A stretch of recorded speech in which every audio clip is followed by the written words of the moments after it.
الحمد لله نحمده ونستعينه ونستغفره ونؤمن به ونتوكل عليه ونعوذ بالله من شرور أنفسنا ومن سيئات أعمالنا من يهده الله فلا مضل له ومن يضلل فلا هادي له وأشهد أن لا إله إلا الله وحده لا شريك له وأشهد أن محمدًا عبده ورسوله أما بعد فإن خير الحديث كتاب الله وخير الهدي هدي محمد صلى الله عليه وسلم وشر الأمور محدثاتها وكل محدثة بدعة وكل بدعة ضلالة وفي رواية وكل ضلالة في النار فأعوذ بالله من الشيطان الرجيم بسم الله الرحمن الرحيم الذين تتوفاهم الملائكة ظالمي أنفسهم فألقوا السلم ما كنا نعمل من سوء بلى إن الله عليم بما كنتم تعملون وقال أيضا قل إن الموت الذي تفرون منه فإنه ملاقيكم ثم تردون إلى عالم الغيب والشهادة فينبئكم بما كنتم تعملون وقال تعالى حتى إذا جاء أحدهم الموت قال رب ارجعون لعلي أعمل صالحا فيما تركت كلا إنها كلمة هو قائلها ومن ورائهم برزخ إلى يوم يبعثون فإذا نفخ في الصور فلا أنساب بينهم يومئذ ولا يتساءلون فمن ثقلت موازينه فأولئك هم المفلحون ومن خفت موازينه فأولئك الذين خسروا أنفسهم في جهنم خالدون وقال تعالى والنازعات غرقا والناشطات نشطا والسابحات سبحا فالسابقات سبقا فالمدبرات أمرا يوم ترجف الراجفة تتبعها الرادفة قلوب يومئذ واجفة أبصارها خاشعة يقولون أئنا لمردودون في الحافرة أئذا كنا عظاما نخرة قالوا تلك إذا كرة خاسرة فإنما هي زجرة واحدة فإذا هم بالساهرة اللهم أرنا الحق حقا وارزقنا اتباعه وأرنا الباطل باطلا وارزقنا اجتنابه اللهم علمنا ما ينفعنا وانفعنا بما علمتنا وارزقنا علما رب اشرح لي صدري ويسر لي أمري واحلل عقدة من لساني يفقه قولي اس اللہ کے نام سے ابتدا جس کے ناموں کی کوئی انتہا ہی نہیں، اس ذات اقدس پر کروڑوں درود و سلام ہوں جو تمام جہانوں کے لیے رحمت للعالمین بن کے آئے تھے۔ برادران اسلام، واجب الاحترام بزرگوں، دوستوں، عزیز ساتھیوں، لائق احترام ماؤں اور بہنوں، اللہ تبارک و تعالی کا بے پناہ شکر و احسان ہے کہ اس نے ہمیں اللہ کے دین کی باتیں سننے کے لیے یہاں جمع کیا۔ رب اگر کسی سے خوش ہوتا ہے، راضی ہوتا ہے، پسند کرتا ہے، خیر خواہی چاہتا ہے تو اسے ہی دین کی سمجھ اور دینی مجلسوں میں پہنچاتا ہے۔ یہ اللہ تبارک و تعالی کے خیر خواہی اور پسند کرنے کی نشانی ہے کہ یہاں آسام میں اور وہ بھی گوہاٹی کے اندر یہ اسلام پور کے علاقے میں یہ چند افراد کا یہاں جمع ہونا اس بات کی دلیل ہے کہ رب نے آپ کو انتخاب کیا ہے، ورنہ رب کے فضل سے انسان ایسے مجلسوں میں شامل ہو سکتا ہے، اگر رب کا فضل شامل حال نہ تو ہو سکتا ہے وہ کوئی دنیاوی معاملات میں، کبھی بزنس میں، کہیں اپنے گھریلو مسائل میں، کہیں سیر و تفریح میں اپنی زندگی گزار رہا ہوتا۔ اسی لیے حضرت معاویہ رضی اللہ عنہ کی روایت ہے کہ اللہ کے رسول صلی اللہ علیہ وسلم نے فرمایا کہ من یرید اللہ بہ خیرا یفقہہ فی الدین، اللہ تبارک و تعالی جب کسی سے خیر کا ارادہ چاہتا ہے، بھلائی کا ارادہ کرتا ہے تو اسے دین کی سمجھ دیتا ہے۔ اگر اللہ تبارک و تعالی کسی سے راضی ہوتا ہے تو دنیا دیتا ہے، کسی سے راضی ہوتا ہے تو کار دیتا ہے، بنگلہ دیتا ہے، بینک بیلنس دیتا ہے، جائیداد دیتا ہے۔ نہیں، یہ اللہ کی رضامندی کی نشانی نہیں ہے۔ دنیا تو اللہ نے ہر کس و ناقص کو دے رکھی ہے، ملحد کو بھی دی ہے، مشرک کو بھی دی ہے، عیسائی کو بھی دی ہے، یہودی کو بھی دی ہے، جو اللہ کا دشمن ہے اس کو بھی دے رکھی ہے۔ اس کی کوئی قیمت رب کی نظر میں نہیں ہے، تو وہ تو ہر کس و ناقص کے لیے، لیکن دین صرف اللہ اپنے بندوں کو جن کو انتخاب کرتا ہے انہی کو دیتا ہے۔ تو یہ رب کا بہت بڑا فضل آپ کے اوپر ہے، ہمارے اوپر ہے کہ آج ہمیں کیا ہے، دین کی مجلس میں شامل ہونے کا موقع ملا، آپ کو سننے کی توفیق دی، مجھے سنانے کی توفیق دی۔ یہ سب کچھ رب العالمین کا کام ہے، لا حول ولا قوت الا باللہ۔ جس موضوع پر مجھے خطاب کرنے کی دعوت دی گئی تھی، اس موضوع کا عنوان جیسا کہ ابھی اعلان ہوا کہ موت کے بعد کیا، اس حیثیت سے میں نے قرآن مجید کی مختلف آیات آپ کے سامنے تلاوت کی، جن میں سورہ نازعات کے تقریباً میں نے 15 آیات تلاوت کی ہیں، اور اسی طرح سورہ مومنون کے آیت نمبر 100 سے 5 آیات تلاوت کی ہیں، اور یہ آیاتیں اس موضوع پر بہت تفصیل کے ساتھ ہمیں بتلاتی ہیں۔ اور 2-3 جگہ سے میں نے موت کا لفظ جہاں قرآن میں استعمال ہوا ہے وہ بھی آپ لوگوں کے سامنے تلاوت کی ہے۔ موت کے بعد کیا، اس مضمون میں داخل ہونے سے پہلے موت کیسے آتی ہے، موت کیا، اس کو سمجھنا ضروری ہے، اور اس سے پہلے یہ زندگی کیا، یہ بھی وہ جاننا بہت ضروری ہے۔ نہ یہ زندگی تمہاری منمانی خواہشوں کے لیے ہے، نہ یہ زندگی یہاں کے آرام و آسائش کے لیے ہے، نہ یہ زندگی تمہارے لیے دنیا جماؤ کماؤ کے لیے ہے۔ رب سے پوچھو جس نے تمہیں زندگی دی تو یہ زندگی کیا، تو رب کہتا ہے الذی خلق الموت والحیات لیبلوکم ایکم احسن عملا، ہم نے یہ زندگی جو تمہیں دی ہے وہ زندگی یہ ہے کہ ہم یہ دیکھنا چاہتے ہیں کہ اچھا عمل کون کر کے آ رہا ہے، اچھا عمل کون کر کے آ رہا ہے، بس یہ دیکھنا ہے مجھے۔ تو آزمائش، امتحان ہے یہ زندگی، تم امتحان گاہ میں بیٹھے ہوئے ہو، ایگزامینیشن ہال میں ہو تم۔ اب یہاں تم لکھو نہ لکھو، یہاں آپ کی باس پرس نہیں ہوگی، یہاں نتیجہ ڈکلیئر نہیں ہوگا۔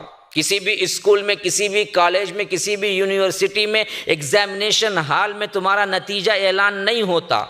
جب تم یہاں سے نکلتے ہو تو پھر اعلان ہوتا ہے تم پاس ہوئے یا فیل ہوئے، تم نے کیسے مارک لیے۔ بعینی ہی اسی طرح اس دنیا میں تمہارے نتیجے کا اعلان نہیں ہوگا کہ تم کامیاب ہوئے یا نہیں ہوئے، یا تم نے اپنی زندگی کیسے گزاری، لیکن جب اس دنیا میں آنکھ بند ہوگی تو دوسری دنیا میں آنکھ کھلے گی، وہاں ایک زندگی ہے جس میں تمہیں اعلان ہوگا کہ تم کیا کر کے آئے تھے ایگزامینیشن ہال میں۔ اگر واقعتاً تم نے مارکس لیے تھے، پاس ہوئے تھے، تو اس کے لیے انعامات ہیں۔ اگر تم نے کیا روگردانی کی، اللہ تبارک و تعالیٰ کی نافرمانی کی اور اپنی من مانی زندگی گزار کے آئے تھے، تو پھر تو کیا ہے، وہ جہنم ہے جس کا ڈراوا ہر نبی نے اپنی امت کو دیا تھا۔ تو اس زندگی کو سب سے پہلے سمجھو، یہ زندگی دنیا بنانے یا اپنی منمانی خواہشات کے لیے رب نے دی ہی نہیں، تو تم کیوں بناتے ہو؟ تم کیوں اس کے لیے اپنی زندگی قربان کر دیتے ہو؟ تمہارا فلسفہ اور مرکزی نقطہ یہ ہوتا ہے کہ اس کو ہم اچھی طرح گزارنے کے لیے کیا کیا خریدیں، کیا کیا رکھیں، کیا کیا آرام کریں، کیسے کیسے جمع کریں، کیا کیا دولت کریں، کیا کیا لوگوں تک چھوڑ کے جائیں، اسی پر تو اپنی پوری زندگی کا آپ کا انحصار ہوتا ہے۔ لیکن رب نے جب زندگی دی تو اس کے لیے دی ہی نہیں، دیا تو اس وجہ سے دیا کہ آزمائش کے طور پر کہ کون آخرت کے لیے اچھا عمل کر کے آتا ہے۔ اب اس کانسیپٹ کے تحت جب آپ اپنی زندگی کا مقصد تعین کر لیں گے کہ مجھے اصل میں رب کو یہ بات بتلانا ہے یا راضی کرانا ہے کہ میں کون سا عمل لے کر رب سے ملاقات کروں گا، اس کے لیے جدوجہد کرنا ہے، تو سب سے پہلے اس عقیدے کو ماننا پڑے گا کہ مرنا ہے اور رب سے ملاقات کرنا ہے۔ موت سے تو آج تک کسی نے انکار نہیں کیا، اور کوئی انکار کرتا ہے تو بھی موت اس کو چھوڑنے والی تو نہیں ہے، لیکن بہت سے نے موت کے بعد کی زندگی کو انکار کیا کیونکہ وہ دکھنے میں نہیں آتی۔ ملحدین کا ایک گروہ ہے جنہوں نے تو سرے سے انکار کر دیا۔ بعض مذاہب میں اس کا تصور ہے لیکن بالکل ایسا کہ اس کی کوئی جھلک ہی نظر نہیں آتی۔ ہندو مت میں ہے لیکن اس میں عجیب مسئلہ ہے، وہاں نہ عذاب کا تصور ہے نہ آ کر ثواب کا تصور ہے۔ وہاں تو یہ ہے کہ بھائی اچھا کرو تمہیں ایک اور جنم مل جائے گا، اگر تم اچھا عمل کرو گے تو اگلے جنم میں تم کیا ہے اچھا بنو گے کوئی اور انسان کی شکل میں، یا برا کرو گے تو کوئی جانور کی شکل میں۔ اب ایسا عذاب یا ایسا ثواب کس کے لیے جس کو خود معلوم نہیں ہے کہ وہ کس وجہ سے بندر بنائے، وہ کس وجہ سے کیا ہے کتا بنائے۔ عقیدہ دیکھیے کیسا ہے، اگر آپ برا کریں گے تو کیا ہے کتا بنیں گے اگلے تمہارے جنم میں۔ اب کتے کو تھوڑی معلوم ہے کہ پرانے اس پہلی زندگی میں جنم میں اس نے غلط کام کیا، اس وجہ سے آج اسے کتا بنا دیا گیا، نہیں معلوم ہے۔ اور کوئی بندہ پچھلے جنم میں بہت اچھا کام کیا، اس جنم میں اسے بادشاہت مل گئی، تو بادشاہ تھوڑی اس کو معلوم ہے کہ میں نے پچھلے جنم میں بہت اچھا کام کیا، اس کو پتہ ہی نہیں ہے۔ تو معلوم ہوا یہ بالکل ہی من گھڑت عقیدہ ہے۔ کوئی روح جو جاتی ہے واپس نہیں آتی ہے، اور واپس آنے کا سوال ہی نہیں پیدا ہوتا، اور جزا اور سزا کا کوئی تصور ہندو مت میں بھی نہیں ہے، عیسائیت میں بھی نہیں ہے، یہودیت میں بھی نہیں ہے۔ بس کیا ہے ایک دھندلا سا خاکہ ہے کہ ایسا ہوگا، جیسا کہ یہودی کہتے تھے لن تمسنا النار الا ایاما معدودہ، دیکھو ہمیں آگ چھوئے گی ہی نہیں، ہم کچھ بھی کر لیں، کیونکہ ہم کیا ہیں حضرت موسیٰ کے ماننے والے ہیں جن سے اللہ نے کلام کیا۔ ہمارا جو مقام ہے رب کے پاس، نحن ابناء اللہ و احباؤ، ہم تو اللہ کے بیٹے اور اللہ کے محبوب ہیں، اللہ ہمیں کیوں سزا دے گا؟ تو ایک عقیدہ گھڑ لیا، کچھ بھی ہم کر لو بس ہم جائیں گے بھی اگر برائی کی وجہ سے جہنم میں، لن تمسنا النار الا ایاما معدودہ، تھوڑے سے چند دن کے لیے بس سیر و تفریح کے لیے جائیں گے جہنم میں، وہاں سے سیدھے جنت جائیں۔ ایسا ہی کچھ عقیدہ ہمارا بھی بنا ہوا ہے، ہمارا بھی اپنا ایک عقیدہ ہے جو کہتے ہیں کہ جی ہم تو کیا ہیں جی امت محمدیہ ہیں، جی امت مرحومہ ہیں، جی کیا اللہ کے رسول ایسے ہی چھوڑ دیں گے کیا ہمیں جہنم میں؟ ہمیں تو شفاعت مل جائے گی، ہم کچھ بھی کر لیں، سود کھاتے ہیں کوئی مسئلہ نہیں، اللہ کے رسول کھینچ کے لے کے جائیں گے ہمیں جنت کو۔ یہی وہ عقیدہ تھا جو یہودیوں کو برباد کر گیا، یہی وہ عقیدہ ہے جس کی وجہ سے آج ہمارے عمل کی بربادی ہے۔ حالانکہ اللہ تبارک و تعالی نے شفاعت ان لوگوں کے حق میں کی ہے جو توحید پر ہوتے ہیں، ان لوگوں کے حق میں کی نہیں جو آ کر برائیوں اور شرک پر اپنے آپ کو ختم کرتے ہیں، اپنے آپ کی موت ہوتی ہے ان لوگوں کی۔ تو غرض کہ ہمارے اعمال کے حساب سے بربادی اور تساہل بھی یہی عقیدہ ہے جس طرح یہودیوں کا تھا۔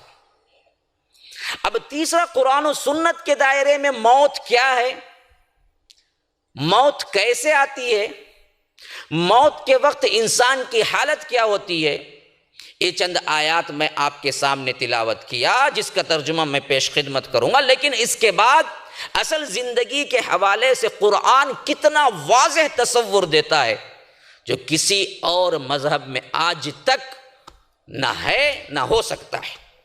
اتنا واضح تصور کہ اگر آپ قرآن مجید کو اور سنت رسول اللہ احادیث مبارکہ کے مجموعے کو پڑھیں گے تو تمہاری زندگی کا پورا خاکہ جیسا فلمی انداز میں تم کوئی سیریل یا کوئی چیز دیکھتے ہو زندگی ہسٹری، اس طرح تمہیں رب العالمین نے بتا دیا کہ تمہارے بعد مرنے کے بعد ایک ایسی زندگی ہے جس کا کوئی خاتمہ نہیں ہے، لا منتہائی زندگی جس کی کوئی انتہا ہی نہیں ہے، ختم ہی نہیں ہے۔ اور اس زندگی کے دو پہلو ہیں، ایک انعامات و اکرامات کی بارش اور دوسرا پہلو رب کا غصہ اور عذابات۔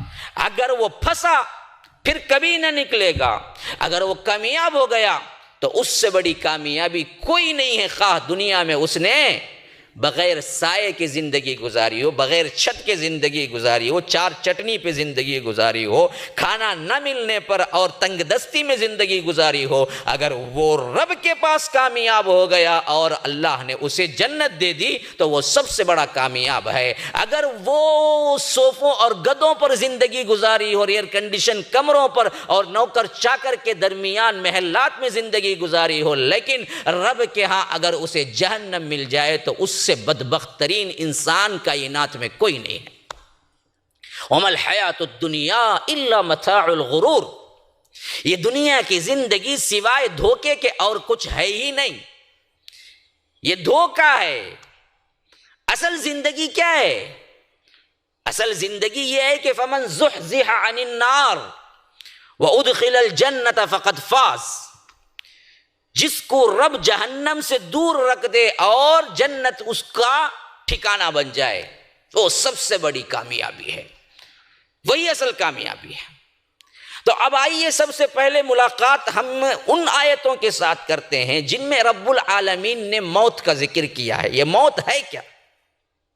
یہ اللہ تبارک و تعالی کے حکم سے انسان کے بدن میں جب آتی ہے تو زندگی شروع ہو جاتی ہے۔ اگر یہ نکل جاتی ہے تو باوجود اس کا پورا جسم رہنے کے ہم کہتے ہیں کہ وہ مردہ ہے۔ ابھی روح نکلی، آپ پوچھیں کہ کیا بھائی ان کا نام کیا ہے؟ کتنا بھی بڑا علامۃ الدہر کا نام کیوں نہ ہو، اس کا ایک ہی نام بن جاتا ہے، میت۔ کب اٹھاتے ہیں میت کو؟ اب اس کا کوئی نام نہیں ہے۔ جن کے لیے ہاؤ ہاؤ کے نعرے لگتے تھے، اٹھو بچوں کے نعرے لگتے تھے، فلاں آئے، وہ سب نعرے لگتے تھے، روح نکلی تو کوئی نام نہیں ان کا ایک ہی نام ہے، میت کو کب اٹھاتے ہو؟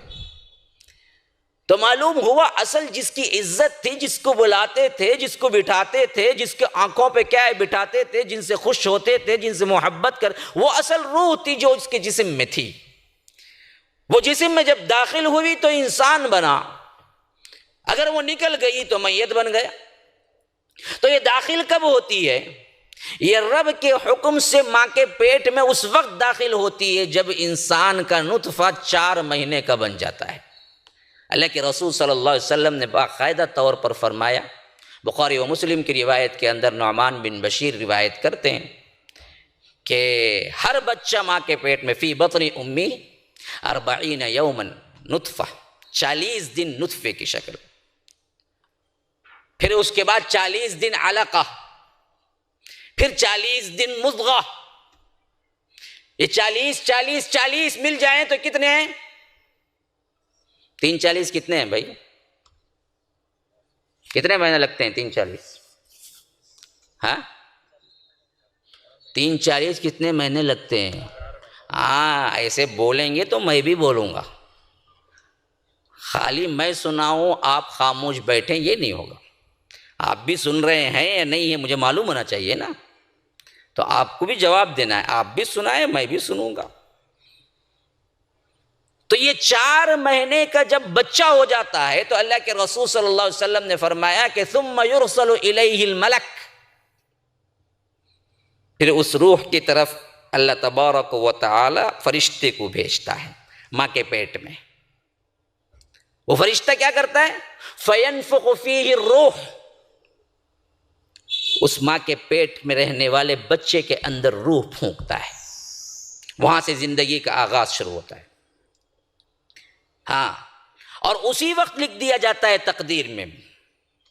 اب یہ روح جب ملی، یہاں سے زندگی کا جو آغاز ہوا، پھر اس کے بعد دنیا میں آنے کے بعد، زندگی گزارنے کے بعد، جب اس کا اینڈنگ پوائنٹ آتا ہے، نکلنا ہے، تو رب اس کی تصویر سورہ مومنون سورہ نمبر 23 اور آیت نمبر 100 اس میں فرماتا ہے، حتی اذا جاء احدهم الموت قال رب ارجعون. تم میں سے کسی کے پاس موت آتی ہے، اگر وہ بندہ برا ہوتا ہے، تیاری نہ کی ہوتی ہے، اللہ تبارک و تعالیٰ کے عطا کردہ زندگی کو آزمائش اور امتحان گاہ میں ایگزام لکھنے کے برابر نہ سمجھتا ہے، اپنی منمانی زندگی کر رہا ہوتا ہے، تو وہ تو ہاتھ جوڑ کے رونے لگتا ہے کہ نہیں نہیں نہیں نہیں، مجھے مت لے جاؤ، مجھے پلٹا دو، واپس لوٹا دو، ارجعون، مجھے بھیج دو، مجھے ابھی کچھ کرنا ہے، میں نے غافل زندگی گزاری ہے. اور کہتا کیا ہے؟ اللہ کہتا ہے مردہ اس وقت یہ کہنے لگتا ہے کہ لعلی اعمل صالحا، مجھے وقت دے دو، میں نیک عمل کر کے آ جاؤں گا. کوئی عمل نہ کیا تھا. لیکن یہ وقت ایسا وقت ہوتا ہے جہاں توبہ قبول نہیں ہوتی. اب توبہ کی قبولیت کے لیے وقت ہے. اب بیٹھے ہوئے ایک آنسو اللہ کے ڈر سے بہا دینا اتنا قیمتی ہے کہ رب اس کے لیے جہنم حرام کر دیتا ہے. لیکن جب موت کا فرشتہ دیکھ لیتا ہے بندہ، جب موت کو دیکھ لیتا ہے، پھر اس کے بعد وہ گڑ گڑائے، روئے، خون کے آنسو بہائے، تو بھی رب معاف نہیں کرتا، کیونکہ توبے کا وقت ختم ہو چکا ہوتا ہے. اس وقت رو رہا ہوتا ہے کہ نہیں نہیں نہیں نہیں، مجھے بھیجو، واپس بھیجو، میں اچھا کام کر کے آؤں گا، لعلی اعمل صالحا، میں اچھا بن جاؤں گا. لیکن رب آج کہتا ہے کہ اب اچھا بن جاؤ، اب رب کی نافرمانی نہ کرو، سود نہ کھاؤ، بے پردگی نہ کرو، احکامات الہیہ کو اپنے اوپر نافذ کرو، رب سے ڈرو، نمازوں کا اہتمام کرو، توحید پر کامزن ہو، رب کے علاوہ کسی کو نہ پکارو. تو ہم کہتے ہیں دیکھیں گے جی، لمبی مدت پڑی ہوئی ہے، زندگی پڑی ہوئی ہے، کون سی ابھی کیا ہے زندگی، بچہ تو ہے، آپ نے گارنٹی لے رکھی ہے کہ یہ بچہ ہے تو موت نہیں آئے گی. بچوں کو موت نہیں آتی، جوانوں کو موت نہیں آتی، ادڑ عمر کے لوگوں کو موت نہیں آتی، بچیوں کو موت نہیں آتی، نوجوان لڑکیوں کو موت نہیں آتی. کس کی عمر کا اندازہ ہے کہ اس وقت موت نہیں آئے گی؟ کوئی ہے گارنٹی آپ کے پاس کہ اس وقت موت نہیں آئے گی؟ رب نے فرما دیا ہے ایسے وقت میں تو موت نہیں آئے گی. نیا نیا دلہا بنا ہوا ہے، کوئی کہہ سکتا ہے ارے بھائی ابھی آج کا دلہا ہے، پہلے دن کا دلہا، اس پر موت نہیں آئے گی. کتنے نئے نویلے دلہا اپنے اسٹیج سے مر گئے. ہاں، کتنے نئے نویلے کیا ہے، ابھی ڈگری لے کے آ رہے تھے، ایکسیڈنٹ، مر گئے. کون سی ایسی مدت یا کون سا ایسا متعینہ دن ہے جس میں ہم کہہ سکتے ہیں کہ نہیں جی اس وقت موت نہیں آئے گی؟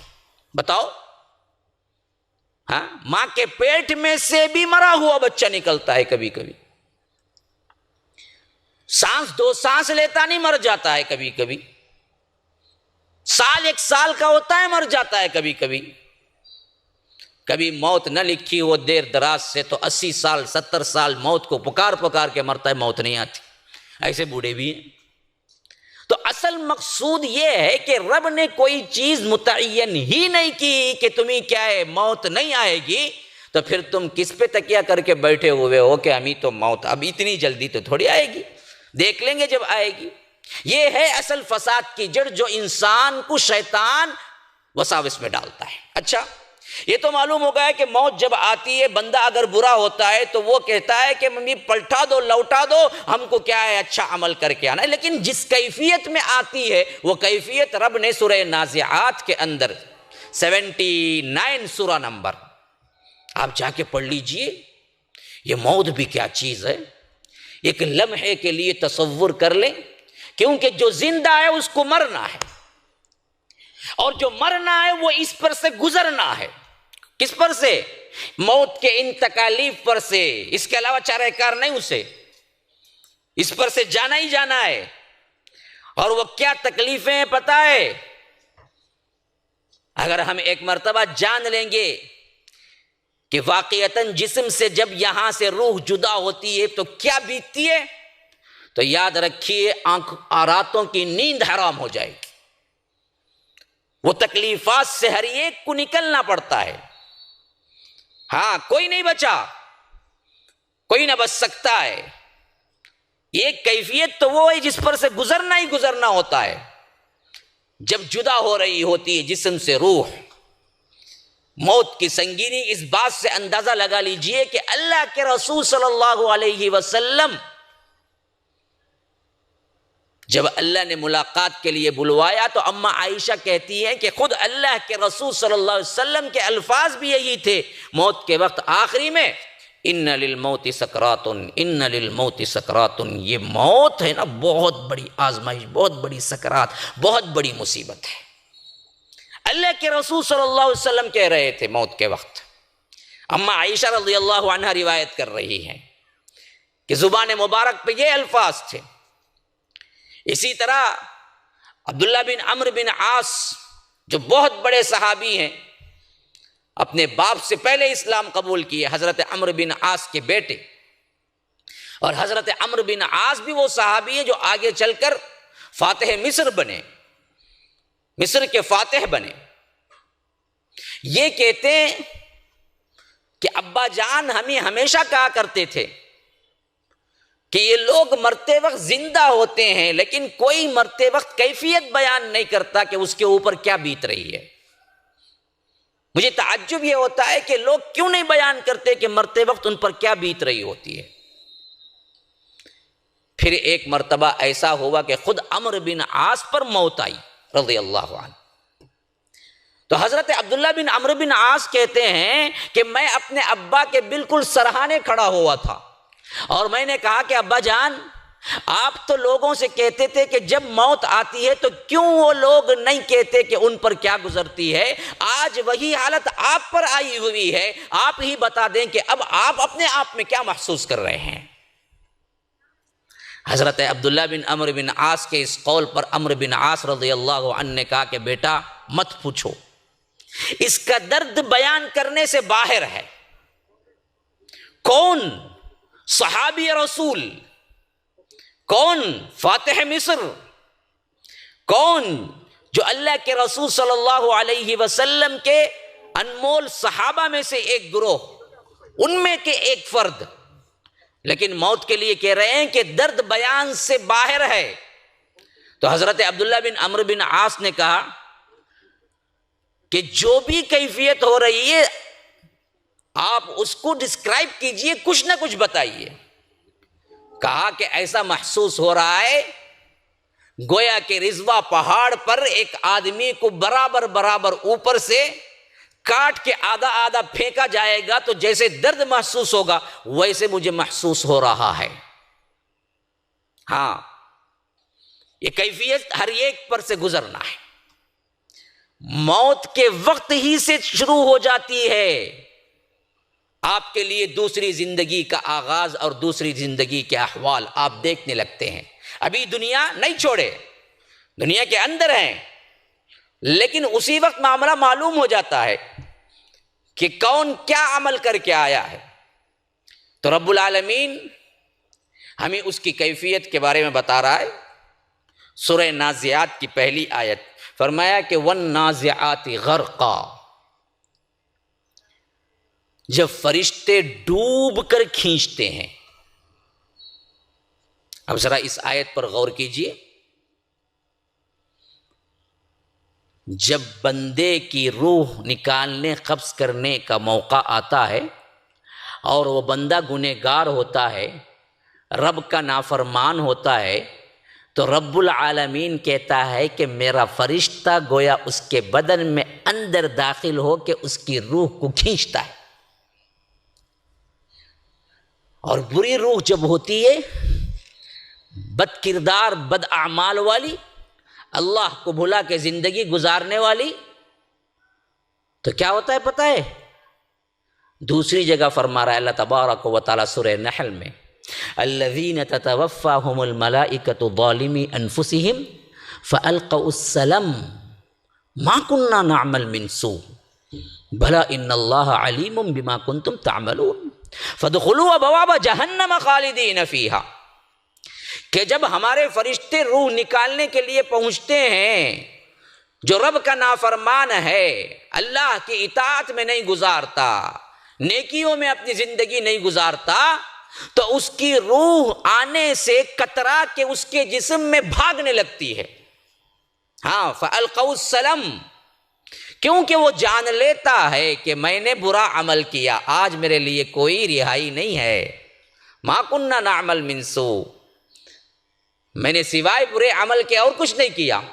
اور حدیث میں آتا ہے کہ اس وقت روح نکالنے والا فرشتہ ایسے نکالتا ہے جیسے تم کوئی جالی دار یا ایسا کوئی باریک کپڑا جس کے تار نظر آتے ہوں، اس کپڑے کو اٹھا کے کوئی کانٹے دار درخت پہ ڈال دو، پھر اس کے بعد اس چادر کو کھینچو تو چادر کیسے آئے گی؟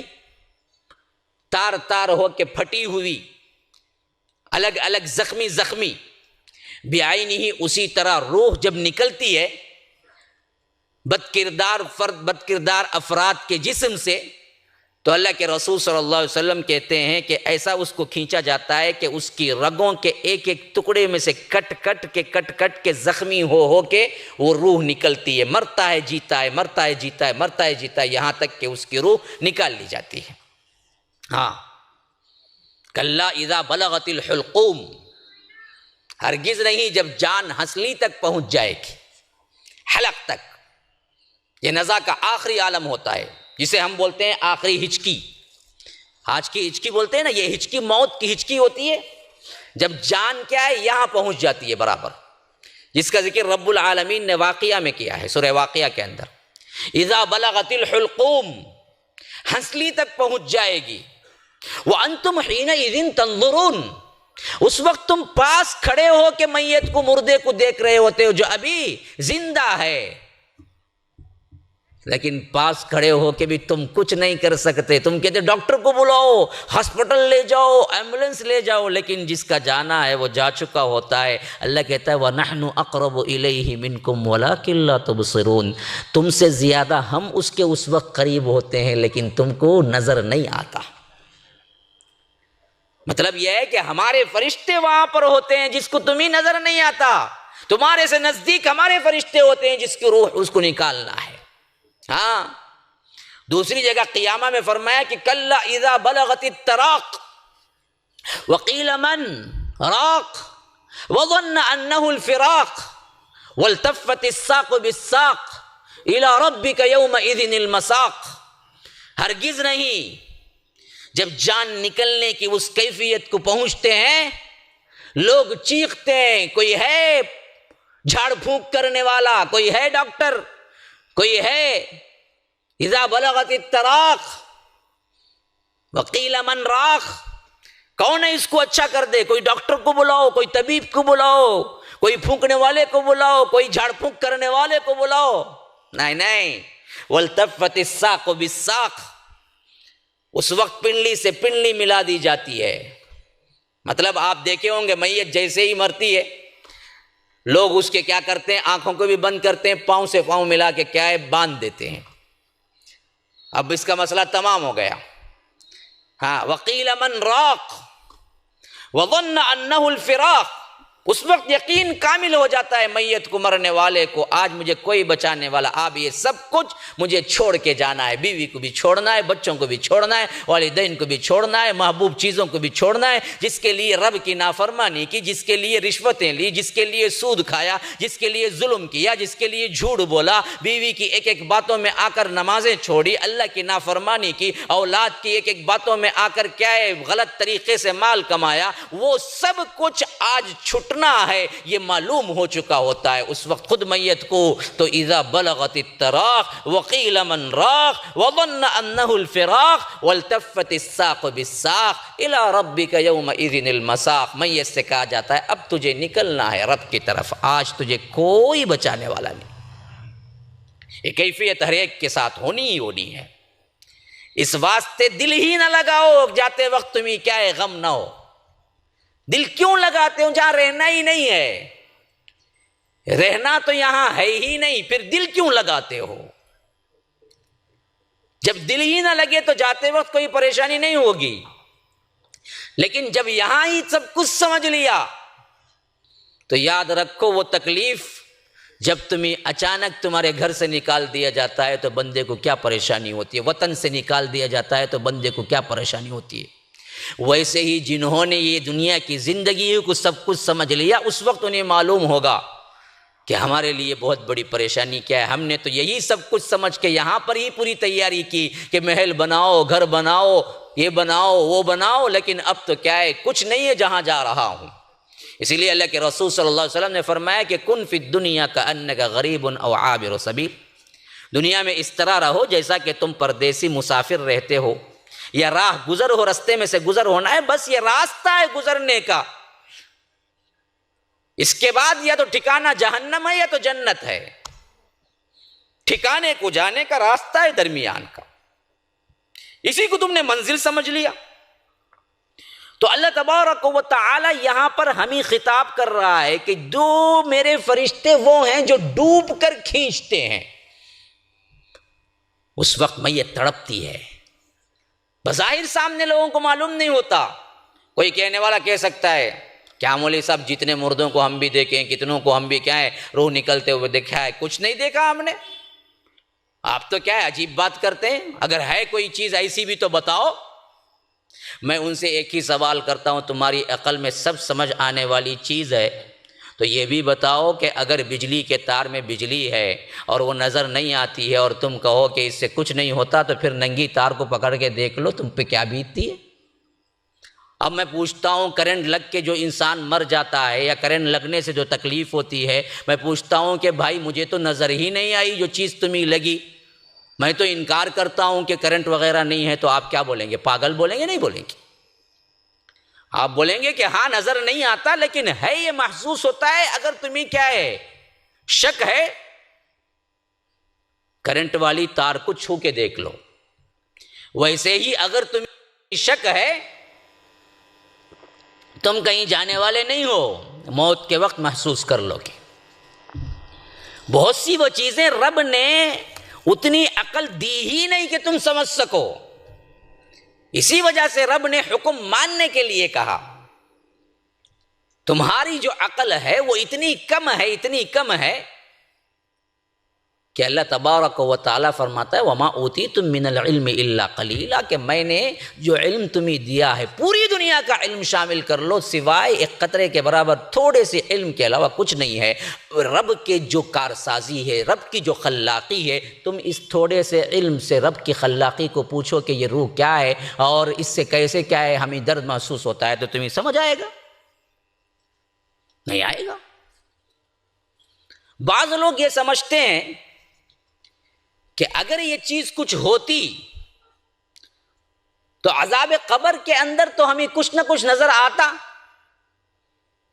یہ تو ہے ہی نہیں، جس کو بھی دفناؤ وہ مٹی مٹی ہو جاتا ہے، اس مردے کے اوپر وہی کیفیت طاری ہوتی ہے جو کیفیت ہر مردے کو ہوتی ہے، تو پھر عذاب کہاں ہوتا ہے، تکلیف کہاں ہوتی ہے؟ میں اس سے ایک سوال کرتا ہوں کہ اچھا تم سوتے نہیں ہو؟ ہر بندہ سوتا ہے، اور ہر بندہ سوتے ہوئے دنیا ہی میں ہوتا ہے، لیکن دنیا میں ہوتے ہوئے جب خواب دیکھتا ہے سوتے ہوئے، اس کے لیے اچھائی اور برائی کی تکلیف یا خوشی نہیں ہوتی۔ اب مجھے بتاؤ کہ یہ کون سی صفت ہے، یہ کون سی چیز ہے جو تمہیں تکلیف اور خوشی پہنچاتی ہے، جبکہ وہ چیز تمہیں سامنے موجود ہی نہیں ہے؟ مثلاً کیا ہے، خواب میں کوئی مار رہا ہے اور آپ چیخ رہے ہیں، آنکھ کھلی، ایک دہشت کی کیفیت طاری ہوتی ہے کہ اجی حالانکہ آپ کو معلوم ہو چکا ہوتا ہے کہ یہ خواب تھا اور میں یہاں پر لیٹا ہوا ہوں، اچھا ہوں، لیکن پھر بھی وہ جو خواب میں دیکھا کہ کوئی مار رہا ہے، اس کا اثر تمہارے جسم پر ہوتا ہے، پسینہ پسینہ ہو جاتا ہے بندہ۔ بعض خواب تو اتنے پریشان ہوتے ہیں کہ 3 دن 5 دن بندہ سوتا نہیں ہے۔ جب کوئی حقیقت نہیں ہے، خواب کی زندگی میں تمہیں کیا ہے پریشان کر کے رکھ دیتی ہے۔ ویسے ہی معاملہ کیا ہے، تم باغات میں سفر کر رہے ہو، ٹھنڈی ٹھنڈی ہواؤں میں تم کیا ہے کسی باغ میں کوئی اچھا ایونٹ، کوئی دعوت کھا رہے ہو، اور اچانک آنکھ کھل گئی، دیکھا کہ وہی پرانے بستر پہ پڑے ہوئے ہیں، نہ وہ باغ ہے نہ وہ ہوا ہے، لیکن پھر بھی تمہارے اندر یہ خوشی محسوس ہوتی ہے۔ کبھی کبھی اچھے خوابوں کا اثر اتنا ہوتا ہے کہ انسان 3 4 دن خوش پھرتا ہے، جبکہ وہ کوئی حقیقی زندگی نہیں ہے، تم نے اسے صرف خواب میں ملاقات کی۔ تو یاد رکھو، جب یہ چیز تمہارے دنیا کے اندر ثابت ہے کہ جسم پہ کوئی کیفیت نہیں، لیکن پھر بھی خواب کی وجہ سے جسم پر اثرات بھی ہوتے ہیں اور تکلیف اور خوشی بھی محسوس ہوتی ہے، بعینہ اسی طرح یہ دراصل 10% خواب میں 90% زندگی ہے، وہاں کی زندگی 90% خواب میں 10% کی زندگی ہے، وہاں بھی پورا محسوس ہوتا ہے لیکن جسم سے نہیں۔ جسم میں 10% ہوتا ہے لیکن روح پہ سب محسوس ہوتا ہے، اور انسان کو وہ تکلیف شروع ہو جاتی ہے جو تکلیف خواب کی حیثیت سے تمہیں۔ اسی لیے اللہ کے رسول نے فرمایا، موت اصل میں نیند کی بہن ہے، تم ہر روز اس سے ملاقات کرتے ہو۔ جو حالت تمہاری نیند میں ہوتی ہے وہی حالت پرماننٹ ہو جائے تو موت ہے۔ بس رب چاہتا ہے کہ تمہیں دوبارہ زندگی دے دوں تو روح آ جاتی ہے، اٹھ جاتے ہو۔ اگر رب کا فیصلہ ہوتا ہے نیند میں ہی بلا لینا ہے تو پھر تو کیا ہے، سونے والا سوتا ہی رہ جاتا ہے، پھر کوئی اٹھا نہیں سکتا اس کو۔ ہاں، اللہ یتوفی الانفس حین موتہا، رب ان 2 موتوں کا ذکر کرتا ہے۔ اللہ نے نیند کو بھی موت ہی کہا ہے قرآن کے اندر، اللہ یتوفی الانفس حین موتہا واللتی لم تمت فی منامہا فیمسک التی قضی علیہا الموت ویرسل الاخری الی اجل مسمی۔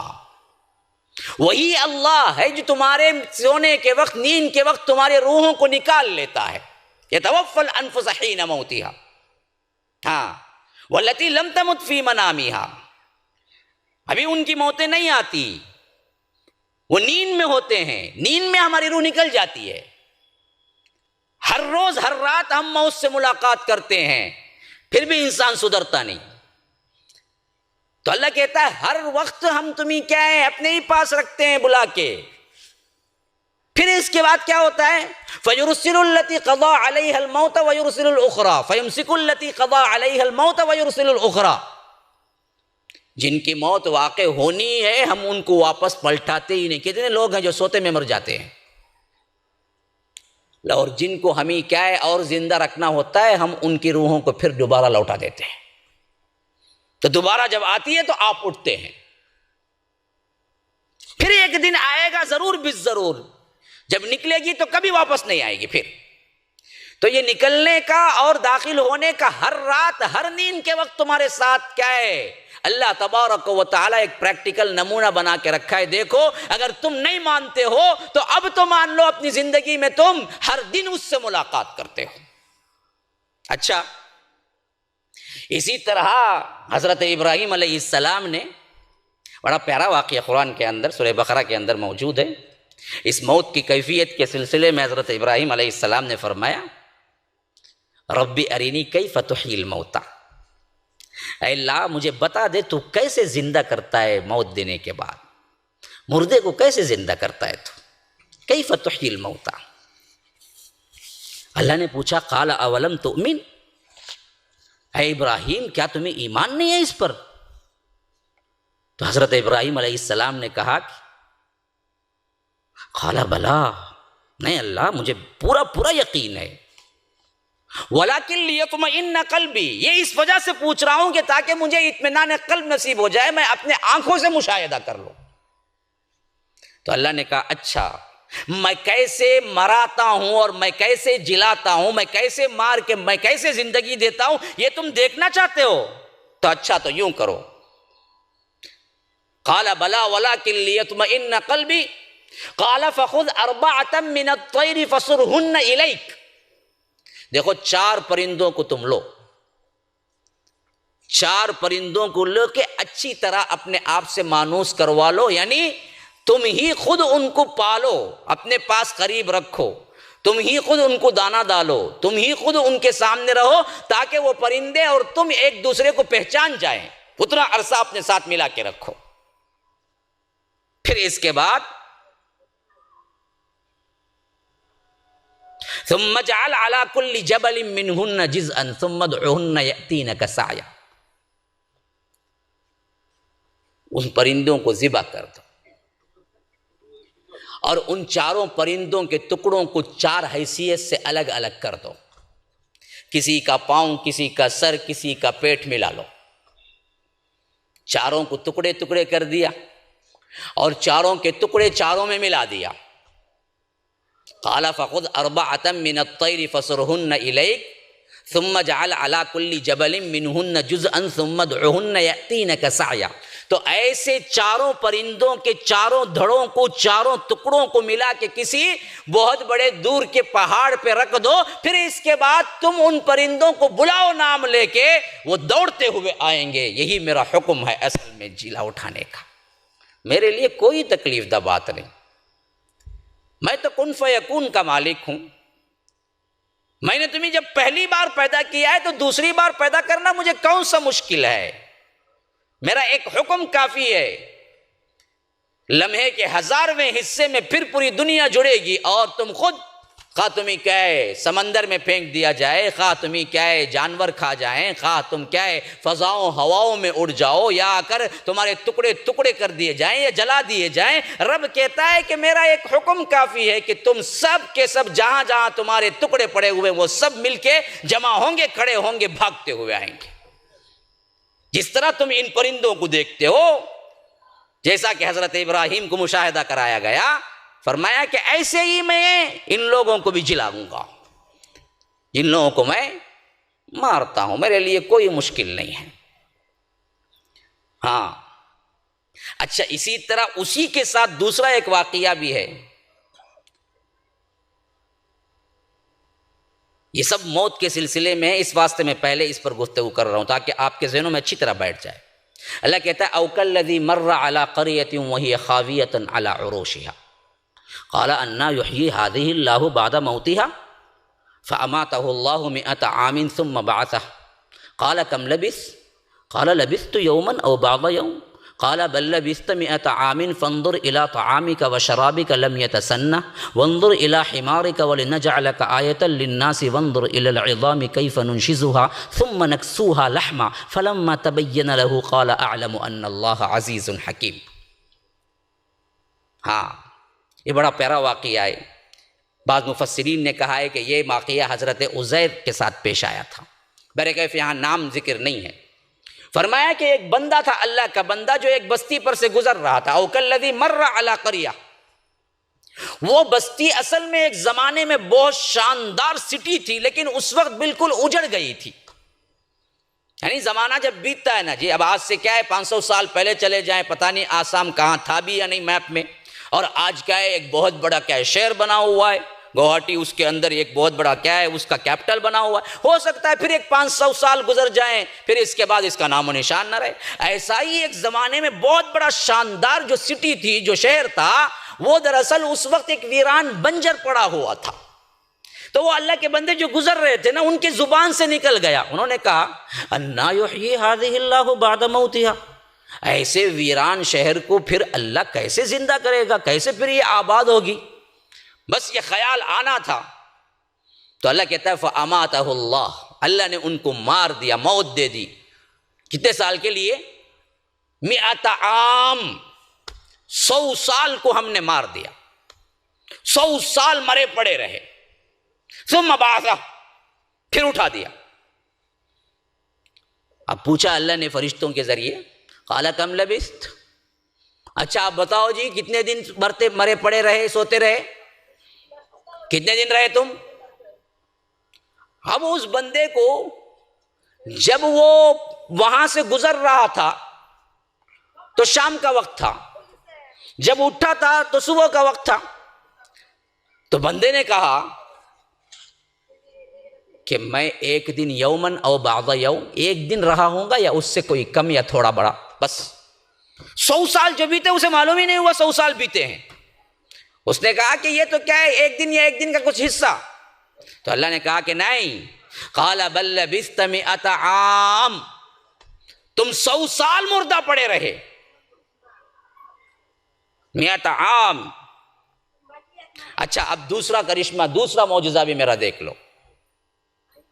اب وہ بندہ جو سفر کے لیے جا رہا تھا، راستے میں سے گزر رہا تھا نا، وہ سٹی کے اوپر سے جو ویران ہو گئی تھی، اس وقت ان کے پاس اپنی سواری گدھا تھا جس پہ سواری کر کے جا رہے تھے، اور ساتھ میں کھانا پینا بھی تھا جو سفر کے لیے لوگ اس زمانے میں لے جاتے تھے۔ تو اللہ نے کہا کہ تمہارے کھانے پینے کا سامان کہاں ہے، دیکھو۔ تو جیسے ہی انہوں نے دیکھا کہ کھانے پینے کا جو سامان بھی ہے، لم یتسنہ، کوئی تغیر نہیں آیا ہے اس کے اوپر، جیسا رکھا تھا ویسے ہی 100 سال سے کھانا رکھا ہوا ہے، نہ سڑا نہ گلا نہ کچھ ہوا، بالکل ابھی ابھی تازہ بنا کے رکھا ہوا کھانا، جیسے وہ لے کے آ رہے تھے ویسے ہی کھانا تھا۔ پھر اللہ نے کہا کہ وانظر الی حمارک، اور تمہارے گدھے کو دیکھو۔ اب گدھے کی طرف نظر دیکھی تو بالکل 100 سال ایک انسان یا ایک گدھے کو مرنے کے بعد جو ہوگا وہی حالت میں پڑا ہوا تھا، یعنی مر گیا تھا، گل گیا تھا، سڑ گیا تھا، ہڈی گوشت الگ ہو چکا تھا، اور اس کی چند نشانیاں بس وہاں پڑی ہوئی تھی، بقیہ پورا گدھا کیا ہے، فنا ہو چکا تھا۔ اللہ نے کہا اب دیکھو میں کیسے زندہ کر، تم نے پوچھا نا یہ ویران بستی ہو گئی، اس ویران بستی کو کون زندہ کرے گا، اب دیکھو تم کیسے میں زندہ کرتا ہوں۔ وانظر الی حمارک،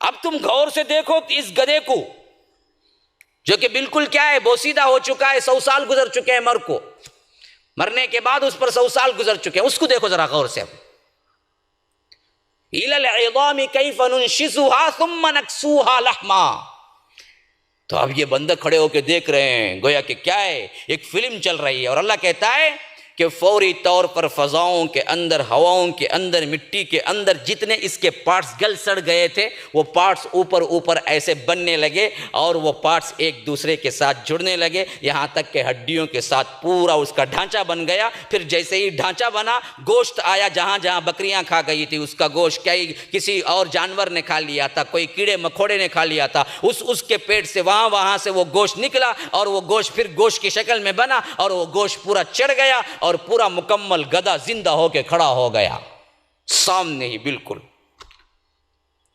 قرآن کی آیتیں ہیں، یہ رامائن مہابھارت کے قصے نہیں ہیں۔ اللہ نے یہ واقعات کیوں کیے اور کیوں رکھا؟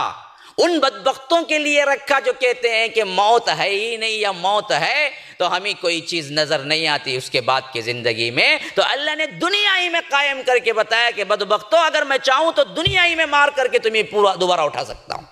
دیکھو گدھے کو میں نے، اچھا یہ تو گدھے تھے، دوسرا واقعہ کہف میں اس سے بڑا ہے، چند نوجوان تھے، وہ نوجوان جب توحید پر ایمان لائے تھے تو وہاں کے جو کچھ بھی خاندان اور اس کے اہل و عیال اور بادشاہ تھے، وہ لوگ ان لوگوں کو شرک پہ مجبور کر، ہوتا ہے نا جی، بہت سے گھرانوں میں ہوتا ہے، ہاں کوئی درگاہ پرستی تھی، جو فلاں تھا، جو کوئی کیا ہے اللہ تبارک و تعالیٰ کو چھوڑ کے کسی کو پکارتا تھا، ہاتھ باندھتا تھا، سجدے کرتا تھا، اللہ نے نیک توفیق دے دی، ہدایت دے دی، تو اب اس کے دشمن کون بنتے ہیں؟ اس کے ہی گھر والے بن جاتے ہیں۔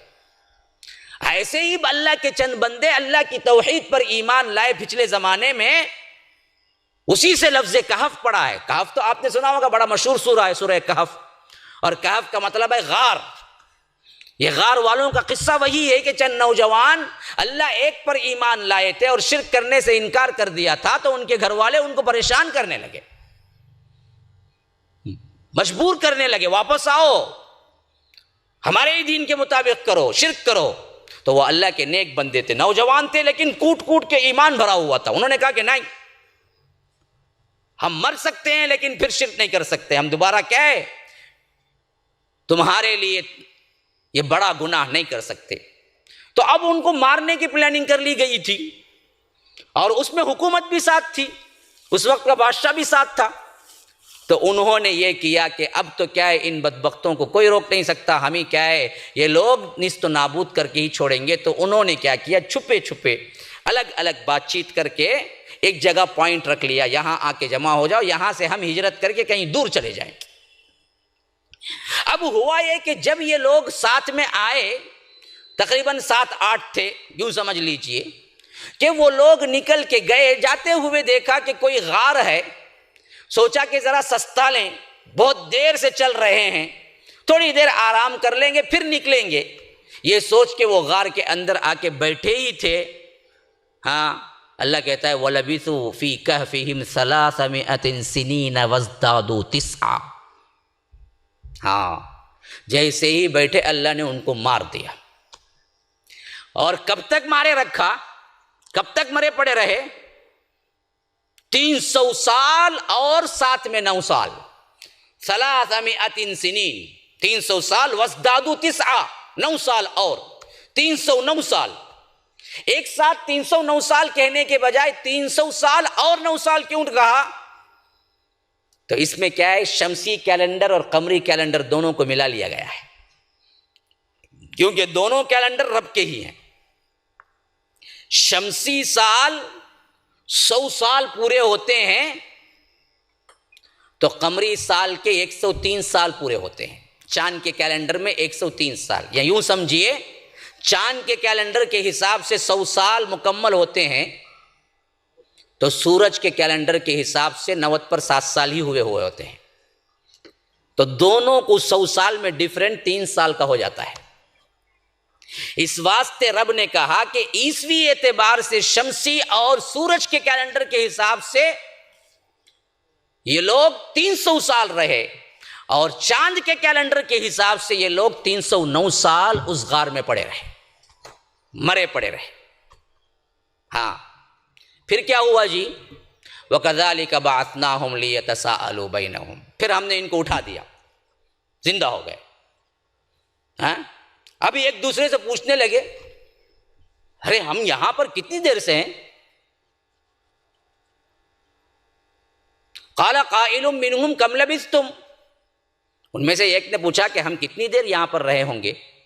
دوسرے بندے نے کہا کہ یومن او بعض یوم، ہم ایک دن یا ایک دن کا کچھ حصہ رہے ہوں گے۔ ان کو پتہ ہی نہیں چلا 309 سال ان کے اوپر گزر چکے ہیں۔ ہاں، تو اس میں سے ایک نے کہا کہ بھائی بڑی بھوک لگی ہے، بِوَرِقِكُمْ هَٰذِهِ إِلَى الْمَدِينَةِ فَلْيَنظُرْ أَيُّهَا أَزْكَىٰ طَعَامًا، دیکھو یہ سکے لے جاؤ، بازار جاؤ، کوئی اچھا سا کھانا، بہترین کھانا تم لے کے آؤ، ہم کھائیں گے۔ نیند سے جاگنے کے بعد بہت بھوک لگی ہوئی ہے۔ اب وہ بندہ کیا ہے، 300 سال پرانا نوٹ، یوں سمجھ لیجئے آج کوئی 300 سال پرانا نوٹ لے آ کے کیا ہے تجارت یا کوئی یا بزنس یا کوئی آ کر دکان میں آ کر دے اور کہے کہ مجھے کیا ہے کھانا دو، تو آپ کیا کریں گے؟ یا تو شبہ میں پڑ جائیں گے یا تو کیا ہے مذاق سمجھیں گے۔ یہی ہوا وہاں پر بھی۔ اب وہ 300 سال پرانا جو سکہ تھا، وہ سکہ لے آ کے جب اس نے کھانا مانگا تو ہوٹل والے نے جو کھانا مانگا تھا، جس جگہ وہاں پر جو کھانے کا دکان تھا، اس نے کیا کیا پکڑ لیا، کہا کہ یہ سکہ تو 300 سال پہلے کا ہے، پرانا سکہ ہے، تجھے آج یہ کہاں سے ملا؟ اب یہ بندہ پریشان کی، ان کو اسے پتا ہی نہیں کہ 300 سال گزر چکے۔ اس نے کہا کہ نہیں، ہم تو نکلے تھے، سوئے کچھ دیر، اب آئے ہیں تو تم مذاق کرتے ہو میرے ساتھ کہ 300 سال پرانا سکہ ہے۔ اب بات آگے بڑھ گئی، یہاں تک کہ بادشاہ تک پہنچ گئی، اور بادشاہ نے کہا کہ اچھا تم وہ لوگ ہو جو 300 سال پہلے ظالم بادشاہ جو تھا اس دور میں جو نکلے تھے، تمہارے بارے میں ہمیں بھی سن رکھا تھا، وہ لوگ ہو تم آج جو میرے بادشاہت میں۔ اس وقت تک بادشاہت تبدیل بھی ہو گئی تھی اور توحید بھی آ گئی تھی۔ تو اس نے کہا کہ ارے یہ تو کیا ہے، اللہ کا بہت بڑا معجزہ ہے کہ اللہ تعالیٰ مار کے اٹھانا جلانا اللہ کے لیے کوئی بڑا کام نہیں ہے۔ تو اس کے اوپر موت پر اور موت کے دوبارہ جی اٹھنے پر انہیں ایمان اور مضبوط ہو گیا، جو کہ اس وقت کے ایماندار لوگوں میں یہ مسئلہ تھوڑا سا ایشو بن رہا تھا کہ موت کے بعد کوئی زندگی ہے یا نہیں ہے۔ اللہ نے ثابت کر دیا۔ تو میں نے 2 واقعات اور ایک نبی کا واقعہ حضرت ابراہیم کا، گدھے کا، جو حضرت عزیر کا، اور یہ کہف کا، یہ تین واقعہ اس واسطے میں نے تفصیل سے ذکر کیا کہ آپ لوگوں کو معلوم ہو جائے کہ دنیا ہی میں اللہ نے ثابت کیا کہ بہت سی مرتبہ مار کے جلایا اور بتایا کہ دیکھو یہ چیز ہمارے لیے کوئی بڑی بات نہیں ہے، ہمارا حکم کافی ہے، ہم کہتے ہیں کہ نکلو تو وہ نکل کے اٹھ کھڑے ہوتے ہیں، اور اس وقت اس کو اندازہ بھی نہیں ہوتا ہے کہ اس پہ کیا بیتی۔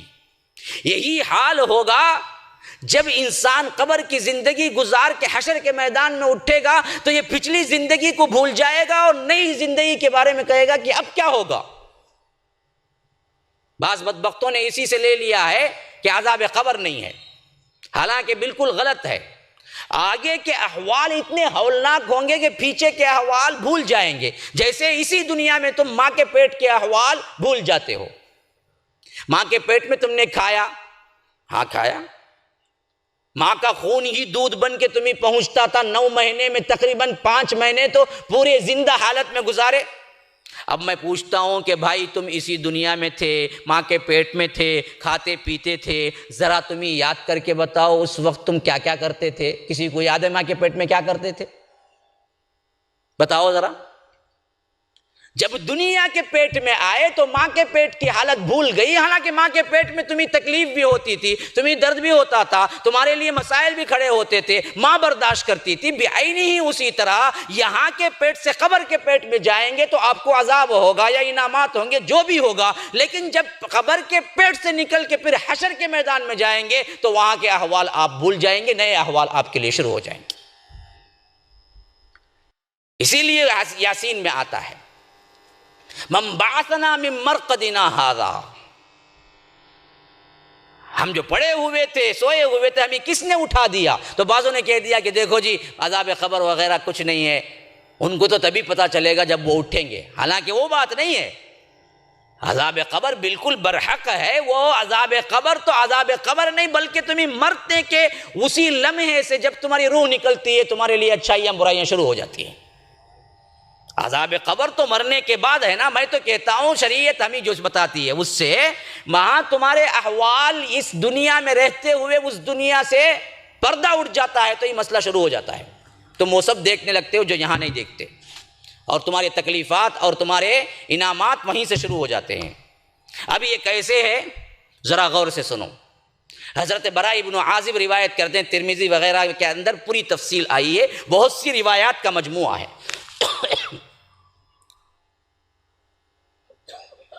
کب تک ہے؟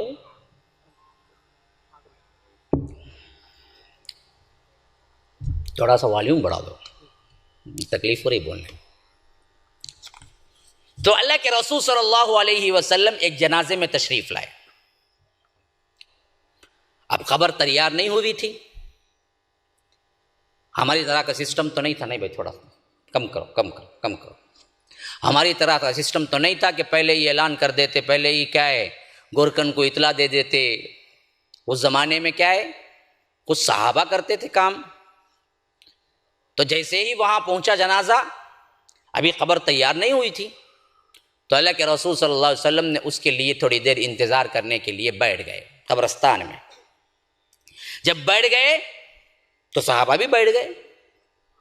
کہتے ہیں کہ اس وقت اللہ کے رسول صلی اللہ علیہ وسلم کے ہاتھ میں ایک چھوٹی سی لکڑی تھی جس سے اللہ کے رسول زمین پہ غور سے کنکریاں وغیرہ دیکھ رہے تھے، کھکر رہے، کریت رہے تھے۔ تھوڑی دیر اللہ کے رسول خاموشی سے یوں بیٹھے رہے، پھر کہا اللہ تبارک و تعالی سے دعا کرو کہ اللہ عذاب قبر سے ہم سب کو بچائے۔ 3 مرتبہ یہی کہا، کیونکہ یہ مرحلہ بہت کٹھن مرحلہ ہے، تم لوگ اللہ سے دعا کرو کہ اللہ تبارک و تعالی عذاب قبر سے محفوظ رکھے۔ جب 3 مرتبہ اللہ کے رسول نے یہ کہا تو صحابہ نے دعائیں شروع کی۔ پھر تھوڑی دیر گزری تو اللہ کے رسول صلی اللہ علیہ وسلم نے سر اٹھا کے پوچھا، پتہ ہے تمہیں انسان مرتا ہے تو اس پر کیا بیتتی ہے؟ کہا کہ اللہ کے رسول آپ ہی بہتر جانتے ہیں، آپ بتائیے انسان مرتا ہے تو کیا ہوتا ہے؟ کہا کہ اللہ کے رسول صلی اللہ علیہ وسلم جب کسی اچھے انسان کا روح قبض کرنے کا معاملہ ہوتا ہے جیسے ہی اس کی اس دنیا کی زندگی ختم ہوتی ہے، ابھی اس دنیا کی زندگی میں قدم رکھ رہا ہوتا ہے، ابھی موت نہیں ہوتی، یعنی روح نہیں نکلتی، کہ اس کے لیے جو حجابات ہیں، جو پردے ہیں آخرت کے، وہ اٹھ جاتے ہیں، اور اس کے پاس اللہ کے فرشتے بہترین شکل و صورت میں اور بہترین لباس میں اس کے پاس بیٹھنا جمع ہو جاتے ہیں۔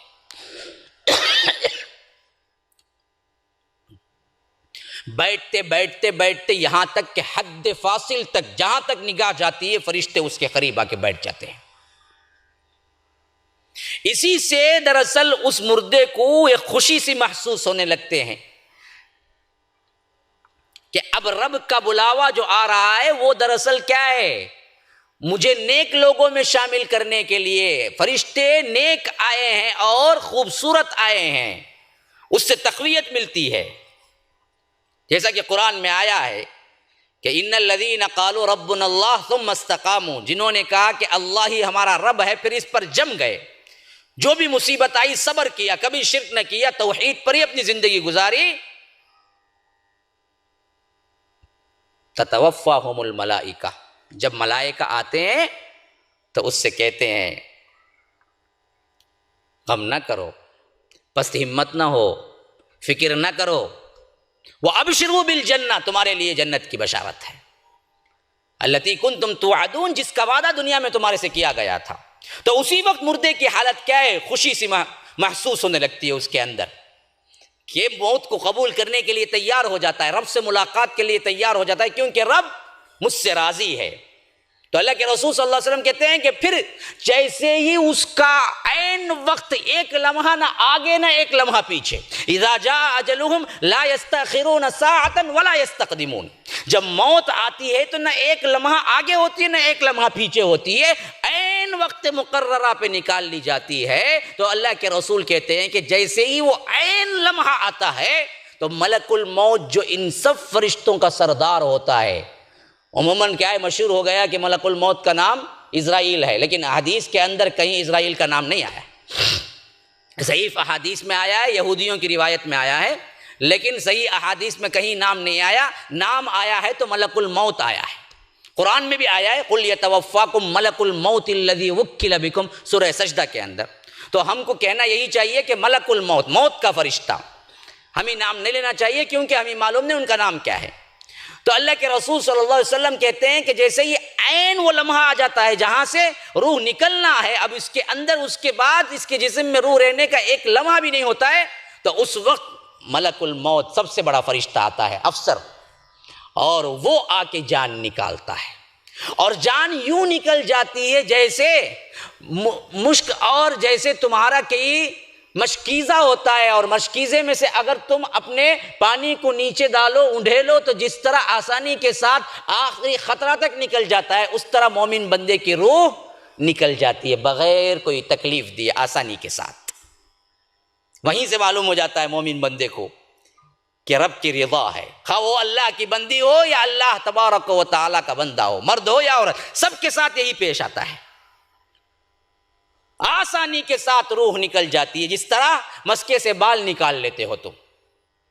اللہ کے رسول نے مثال دی، مشکیزے سے پانی نکل جاتا ہے، اسی طرح کیا ہے، روح نکل جاتی ہے۔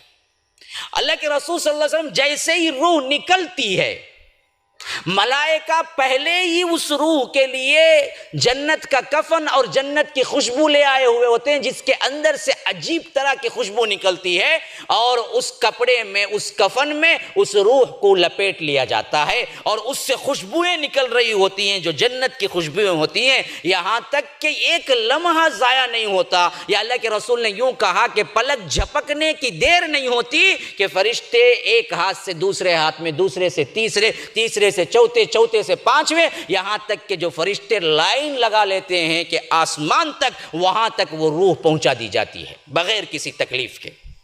پہلا فرشتہ دوسرے کو دیتا ہے، دوسرا تیسرے کو، تیسرا چوتھے کو، پانچویں کو، چھٹے کو، ساتویں کو، یہاں تک کہ آسمان دنیا تک پہنچ جاتا ہے اس کی روح جو جنت کی کفن اور اس کی خوشبو لگائے ہوئے ہوتی ہے۔ تو معلوم ہوا روح بھی کوئی شے ہے، کوئی چیز ہے جسے کفن پہنایا جاتا ہے۔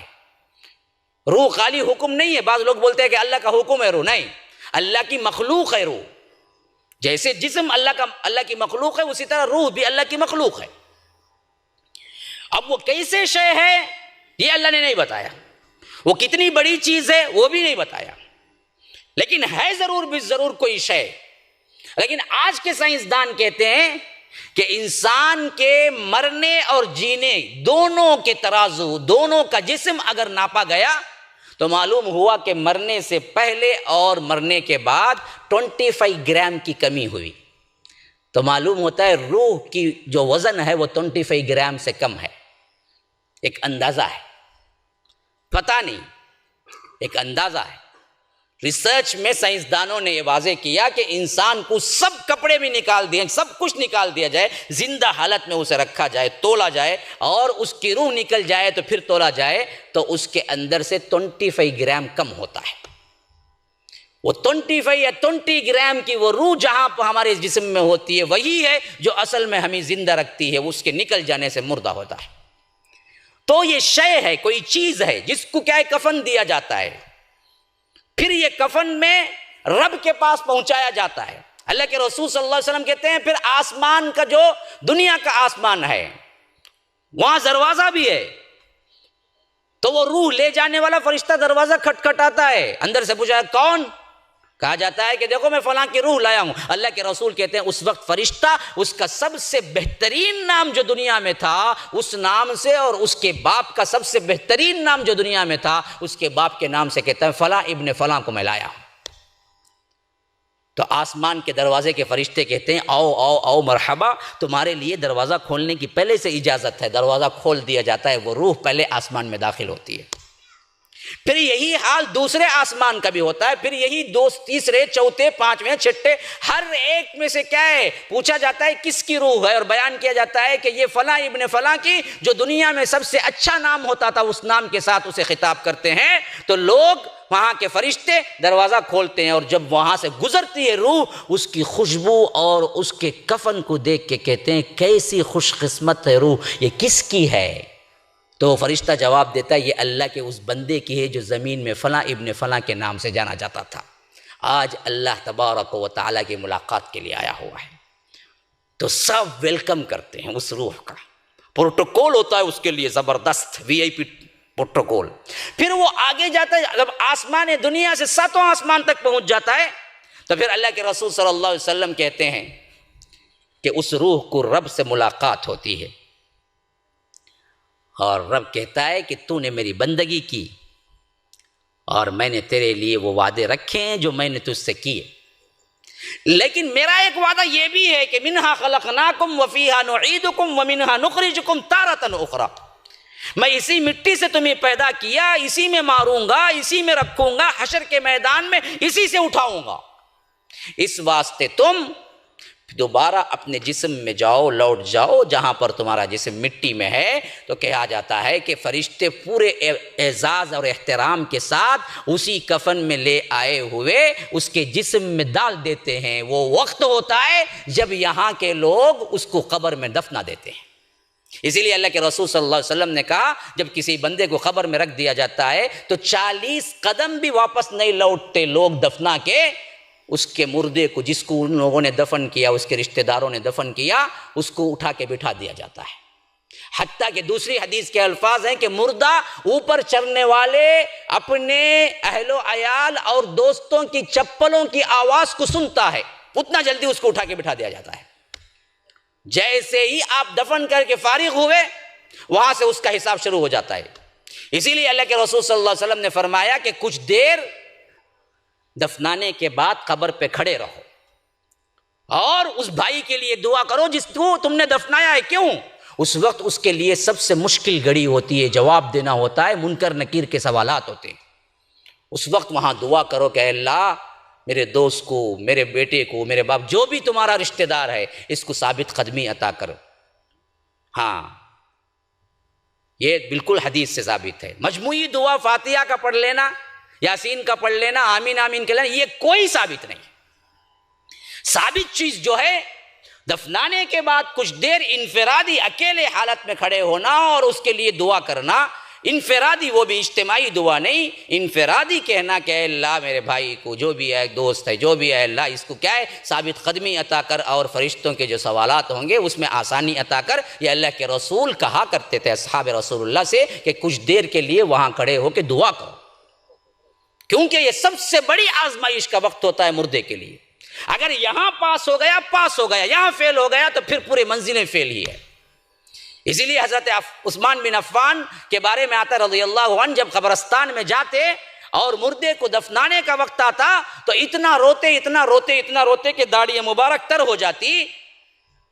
تو بعض صحابہ نے کہا کہ خلیفۃ المسلمین آپ قرآن پڑھتے ہیں، وہاں عذاب کی آیتیں آتی ہیں اور اسی طرح دوسرے بڑے بڑے مصائب و آلام آتے ہیں، ایسے وقت میں سب آپ اتنا نہیں روتے جتنا آپ قبر میں دفناتے وقت اور دفنانے کے بعد روتے ہیں، یہ کیوں؟ تو کہا حضرت عثمان بن عفان نے کہ یہ ایسی منزل ہے، اگر یہاں انسان کامیاب ہو جائے تو اگلی تمام منزلیں کامیاب ہو جاتی ہیں، اگر اس انسان یہاں پھنس جائے تو پھر اگلی تمام منزلیں اس کے لیے کیا ہے دشوار ہو جاتی ہیں۔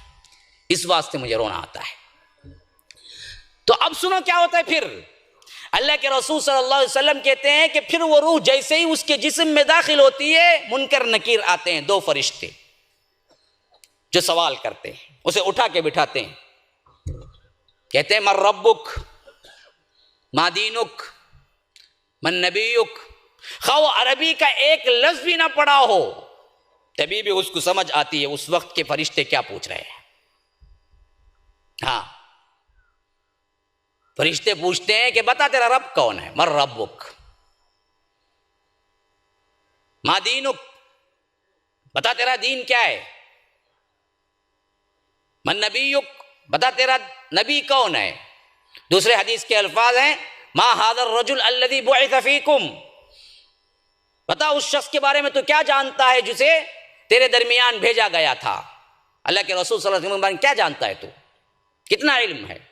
تو اللہ کے رسول صلی اللہ علیہ وسلم کہتے ہیں کہ اگر وہ بندہ نیک ہوتا ہے تو وہ فر جواب دیتا ہے، خواہ اس کو عربی کا ایک لفظ بھی نہ آتا ہو کوئی مسئلہ نہیں، اگر وہ نیک عمل کیا جنتی ہے تو وہ کہتا ہے کہ ربی اللہ، اللہ میرا رب ہے، دینی الاسلام، میرا دین اسلام ہے، نبی محمد الرسول اللہ صلی اللہ علیہ وسلم، میرے نبی محمد صلی اللہ علیہ وسلم ہے۔ بخاری کے دوسرے احادیث میں اور ایک سوال آیا، 3 سوال مشہور ہو گئے ہیں لیکن 4واں ایک سوال بھی آیا ہے۔ جب بندہ یہ جواب دے دیتا ہے تو اس سے پوچھا جاتا ہے کہ فما ادرکتا، تجھے کیسے معلوم ہوا یہ سب کچھ؟ اللہ تیرا رب ہے، دین اسلام ہے، نبی تیرے محمد صلی اللہ علیہ وسلم ہے، یہ معلوم کیسے ہوا تجھے؟ تو اگر وہ نیک بندہ ہے، وہ جنتی ہے، تو وہ کہتا ہے قرأت کتاب اللہ وآمنت وصدقت بہ، مجھے ایسے معلوم ہوا کہ میں نے اللہ کی کتاب پڑھی، اس پر ایمان لایا، اس کے صدق دل سے اس کو مانا، تب مجھے معلوم ہوا کہ اللہ میرا رب ہے، دین میرا اسلام ہے، محمد صلی اللہ علیہ وسلم میرے نبی ہیں۔ ذرا بتاؤ مسلمانوں، اگر تم نے اپنی زندگی میں قرآن کو چھوا بھی نہیں، پڑھا بھی نہیں، تو جب فرشتہ پوچھے گا فما ادرکت، تو نے کیسے پہچانا تھا، ایسے مانا، تو وہاں جھوٹ بولو کہ میں نے قرآن پڑھا۔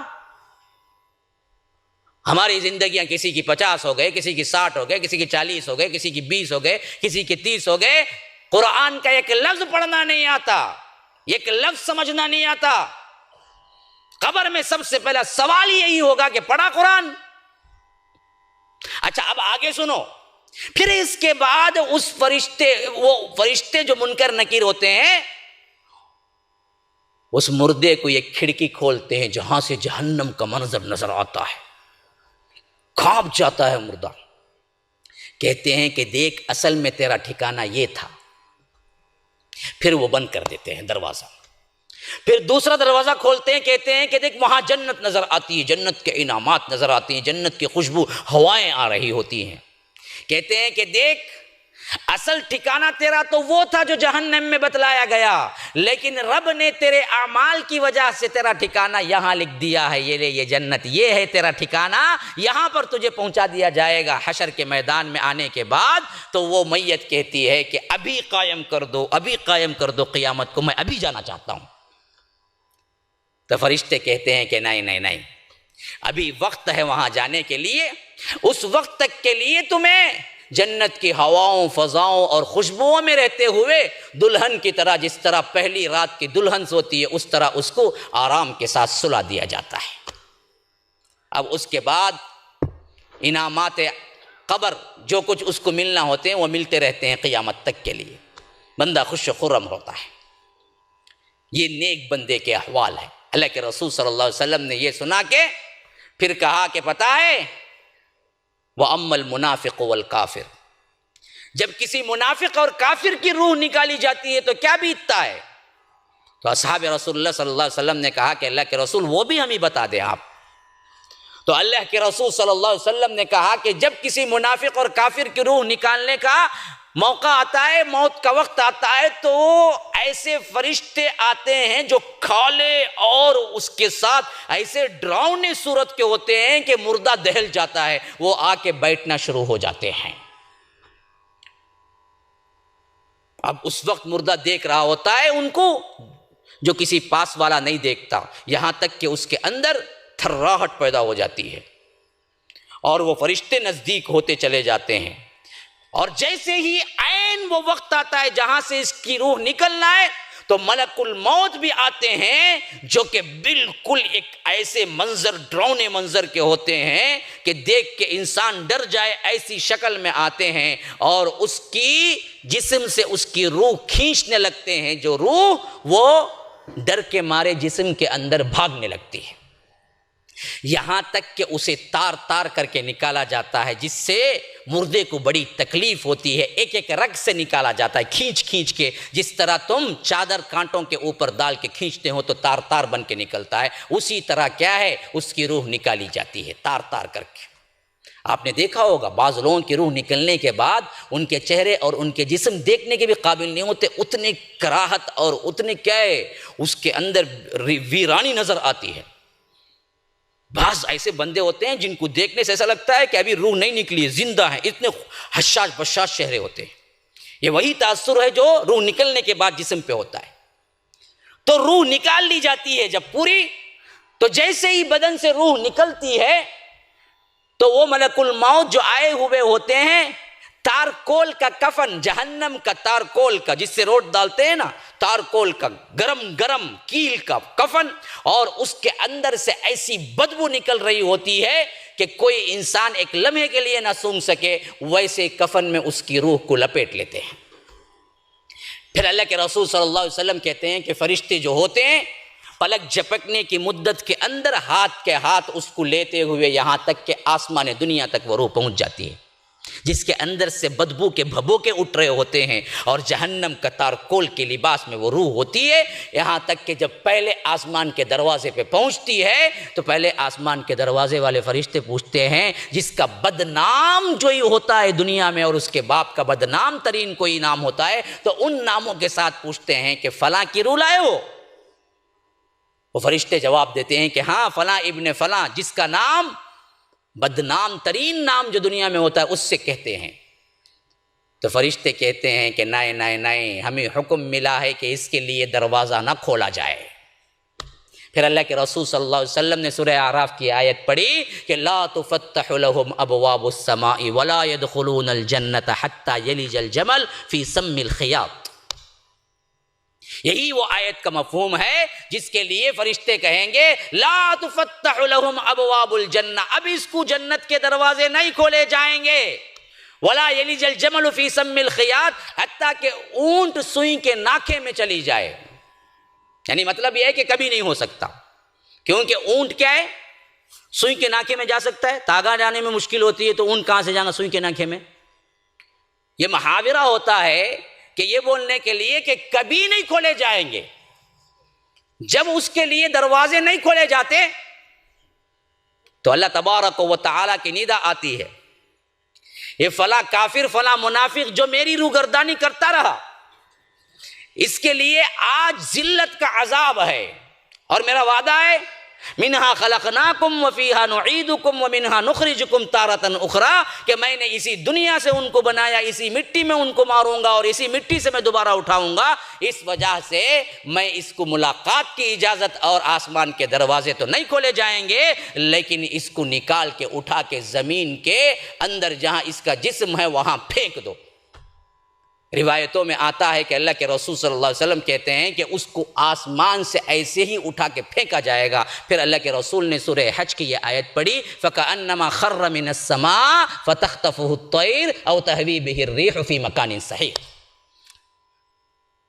اللہ تبارک و تعالی مشرک کی روح کو اٹھا کے پھینکتا ہے کہ وہ خواہ آسمان کے فضا کے اندر فرشتے نوچ کے، پرندے نوچ کے اس کو کھا جائے یا نہیں، کسی دور دراز کے مقام پہ جا کے پڑی ہو جائے، اللہ کو اس سے کوئی سروکار نہیں۔ اللہ اسے اٹھا کے پھینک، جس طرح تم کوئی کپڑا، گندا کپڑا اٹھا کے پھینکتے ہو، اسی طرح آسمان سے اس کی روح پھینک دی جاتی ہے، اور وہ سیدھے اس کے جسم پہ آ کے پڑتی ہے، جہاں پر یا وہ جلایا جائے یا دفن کیا جائے یا کچھ بھی کیا جائے، لیکن یہاں سے اس کے لیے عذاب قبر شروع ہوتا ہے۔ پھر وہی فرشتے جو منکر نکیر سوال کے لیے آتے ہیں اسے اٹھا کے بٹھاتے ہیں، اور یہی 3 سوالات اس کے بھی ہوتے ہیں، من ربک، ما دینک، من نبیک۔ ابھی اس کو تو کچھ پتہ نہیں ہوتا، نہ اس نے پڑھا، نہ جانا، نہ معلوم ہوا، نہ کردار اچھا تھا۔ تو اللہ کے رسول صلی اللہ علیہ وسلم کہتے ہیں کہ ہر سوال کے جواب میں وہ کہتا ہے ہاتھ میں نہیں جانتا، لا ادری۔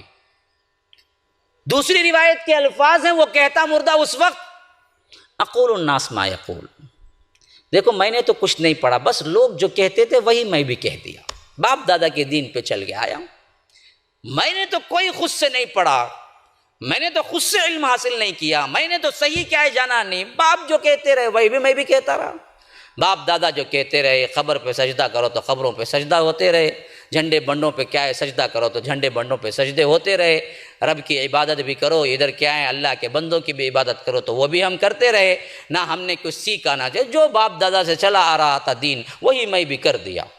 مردہ وہی کہے گا وہاں پر، اقول الناس ما یقول، لوگ جو کہتے تھے وہی میں بھی کہہ دیا، میں نے الگ سے پڑھا نہیں، لا ادری، میں نہیں جانتا، مجھے معلوم نہیں ہے۔ تو اللہ کے رسول صلی اللہ علیہ وسلم کہتے ہیں جب سوال کا کوئی جواب نہیں دیتا، فرشتے لوہے کی ہتھوڑی اٹھاتے ہیں، کرز، اور اس کو مارتے ہیں، اور اس زور سے مارا جاتا ہے کہ وہ زمین کے اندر 70 گز اندر چلا جاتا ہے، اور ایسی چیخ چیختا ہے کہ سوائے جن و انس کے علاوہ پوری مخلوق سنتی ہے کائنات کی۔ اسی لیے آپ دیکھے ہوں گے کبھی کبھی میں نے بھی مشاہدہ کیا، قبرستان سے گزرتے ہوئے کوئی بیل ہے، کوئی کتا ہے، کوئی اور جانور ہے، اچانک دوڑ لگائے گا یا اچانک روئے گا، کیونکہ اسے عذاب قبر محسوس ہوتا، ہم کو نہیں ہوتا۔ ہاں، جن و انس کے علاوہ کائنات کی ہر مخلوق سنتی ہے مردے کی آوازوں کو، عذاب قبر کو۔ اور اللہ کے رسول صلی اللہ علیہ وسلم نے کہا کہ میں دعا کرتا کہ میری امت کو بھی عذاب قبر سنائی دے، لیکن مجھے ڈر لگا کہ کہیں عذاب قبر کو دیکھ لینے کے بعد لوگ مردوں کو دفنانا نہ چھوڑ دیں، اس واسطے میں نے دعا نہیں کی۔ اگر میں دعا کرتا تو وہ دکھ جاتا، لیکن مجھے محسوس ہوا کہ ڈر اتنا پیوست ہو جائے گا کہ لوگ مردوں کو قبر میں دفنانا چھوڑ دیں گے، اس واسطے میں نے دعا نہیں کی۔ تو سوائے جن و انس کے علاوہ کائنات کی ہر مخلوق محسوس کرتی ہے عذاب قبر کو۔ ہاں، تو وہ دراصل کیا ہے 70 گز اندر جائے گا اور وہاں سے چیخے گا، وہاں سے پکارے گا، تو وہاں سے اس کا عذاب شروع ہو جائے گا۔ پھر اس کے بعد ایک فرشتہ ایک کھڑکی کھولے گا جہاں پر جنت کی خوشبوئیں اور آرام اور وہاں کے آب و ہوا، وہاں کی فضا نظر آئے گی، کہے گا کہ دیکھ اصل ٹھکانہ تیرا یہ تھا، پھر بند کر دے گا۔ پھر جہنم کی کھڑکی کھولے گا اور وہاں سے جہنم کے کیا ہیں آوازیں اور ڈراؤنے قسم کے کیا ہے عذابات اور وہاں کی بدبو آ رہی ہوگی، کہے گا کہ آج تیرا ٹھکانہ یہ ہے اس واسطے کہ تیرے عمل نے تجھے یہاں لا کے چھوڑا ہے، تو اللہ سے ڈرتا، اللہ تبارک و تعالیٰ کی اطاعت کرتا، اللہ کی توحید پہ قائم رہتا، تو تیرا اصل ٹھکانہ جنت تھا، لیکن اب تیرا ٹھکانہ یہ جہنم ہے۔ تو کہتے ہی مردہ کہتا ہے کہ عذاب قائم نہ کرو، قیامت قائم نہ کرو، قیامت قائم نہ کرو مجھ پر۔ تو فرشتے کہتے ہیں کہ قیامت تو جس دن آنی ہے اسی دن قائم ہوگی، لیکن تب تک کے لیے تجھے یہاں پر عذاب شروع ہوگا، جہنم کا تارکول کا لباس اس کو پہناتے ہیں۔ اور اللہ کے رسول صلی اللہ علیہ وسلم کے بعض احادیث میں آتا ہے کہ پہلے دن کی تکلیف تو یوں ہوتی ہے کہ قبر اس کو تنگ کرنے لگتی ہے، ایسے کہ اتنی تنگ ہو جاتی ہے کہ ایک طرف کی پھسلیاں دوسری طرف کی پھسلیوں میں یوں اندر پیوست ہو جاتے ہیں۔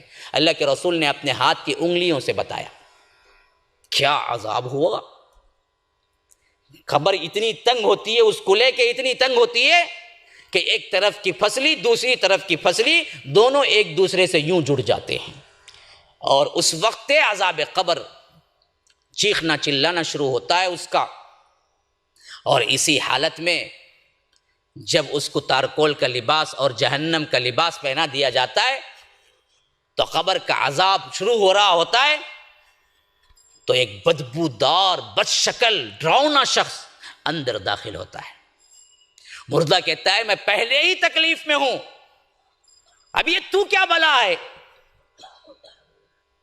کہتا ہے کہ دیکھ میں وہ بلا ہوں جو چھوڑ کے تجھے کبھی نہ جاؤں گا، تیرے ساتھ رہوں گا، اس کے لیے میں آیا ہوں۔ وہ مردہ پوچھتا ہے کہ کیوں؟ وہ بد شکل صورت والا شخص کہتا ہے، جس کے بدن سے بدبو اٹھ رہی ہوتی ہے، وہ کہتا ہے کہ کیونکہ میں تیرا عمل ہوں جو تو دنیا میں کیا کرتا تھا، اب یہ عمل ساتھ ساتھ ہی رہے گا۔ تو نے جو کیا آج اس کو شکل میں دیکھ رہا ہے، تو نے یہی برا عمل کیا تھا، راتوں میں پکچر دیکھنا، راتوں میں فحشکاری کرنا، راتوں میں کیا ہے انٹرنیٹ پہ کیا ہے غلاظت دیکھنا، راتوں میں اسی طرح کیا ہے اللہ تبارک و تعالیٰ کی نافرمانی کرنا، اسی طرح اللہ کو ناراض کرنا، اللہ تبارک و تعالیٰ کے احکامات کو پامال کرنا، یہی تیرے برے عمل تھے جس کی وجہ سے میری شکل یہ ہوئی، تو ہی نے بنایا ہے، اب تیرے ہی ساتھ رہوں گا۔ اسی وجہ سے اللہ کے رسول کہتے ہیں کہ جب انسان مرتا ہے تو سب کچھ خطا ہو جاتا ہے، سب کچھ منقطع ہوتا ہے، سب کچھ کٹ جاتا ہے، لیکن ایک چیز اس کے ساتھ جاتی ہے، وہ اس کا عمل ہے، وہ عمل ساتھ رہتا ہے۔ اسی طرح اگر کوئی جنتی ہوتا ہے تو ابھی کہا جاتا ہے اس کو کہ تو دلہن کی طرح سو جا بڑے اطمینان کے ساتھ، تو اسی وقت یہ خوبصورت ترین چہرے والا جس کے بھی بعد سے کیا ہے خوشبوئیں اٹھ رہی ہوتی ہیں وہ اندر داخل ہوتا ہے۔ تو مردہ کہتا ہے کہ پہلے ہی میں بڑا خوش ہوں، اور یہ آپ کون ہیں جو اندر آئے ہیں؟ تو وہ شخص کہتا ہے میں وہ ہوں جو تمہارے ساتھ ہمیشہ رہوں گا۔ تو وہ شخص پوچھتا ہے کہ اچھا تو بتاؤ کہ کیوں میرے ساتھ رہو گے؟ تو وہ جنتی شخص کو وہ شخص کہتا ہے کہ اصل میں ہی تمہارا عمل ہوں، تم نے جو کچھ بھی نیک کام کیے، تم نے جو کچھ بھی نمازیں پڑھی، تم نے جو کچھ بھی روزے رکھے، تم نے جو کچھ بھی نیک اعمال کیے، تم نے جو کچھ بھی رات کے اندھیرے میں اٹھ کے اللہ سے دعائیں مانگی، تہجد پڑھی، اس کی شکل اللہ نے یہ دی ہے، اب میں تمہارا خیال رکھوں گا، تمہارے ساتھ رہوں گا۔ یہ قبر کی زندگی ہے، یہ قبر کی زندگی ہے، برحق ہے، اس پر سے ہر ایک کو گزرنا ہے، اور تیاری کے لیے آپ کو موقع ملا ہوا ہے۔ کتنی بھی بڑی رحم دل یونیورسٹی کیوں نہ ہو یا رحم دل پرنسپل کیوں نہ ہو، کبھی ایگزامینیشن کا پیپر جو ہے سوال نامہ ریلیز نہیں کرتا، کبھی کوئی ایگزامینیشن کا سوال نامہ پہلے ہی ہاتھ میں نہیں دیتا، کیا سوال آنے والا ہے یہ نہیں بتاتا، بغیر بتائے امتحان لیتا ہے۔ لیکن رب کی رحمانیت اور رحیمیت دیکھو، رب نے تمہارے سوال نامہ تمہارے ہاتھ میں پہلے ہی دے دیا ہے کہ تمہارا سوال یہ ہوگا، اور تیاری کرنے کے لیے پوری زندگی دی، پھر بھی تم تیاری کیے بغیر جا کے وہاں پہنچتے ہو اور جہنم میں جاتے ہو، تو رب ظالم ہے یا تم ظالم ہو؟ بتاؤ تو صحیح۔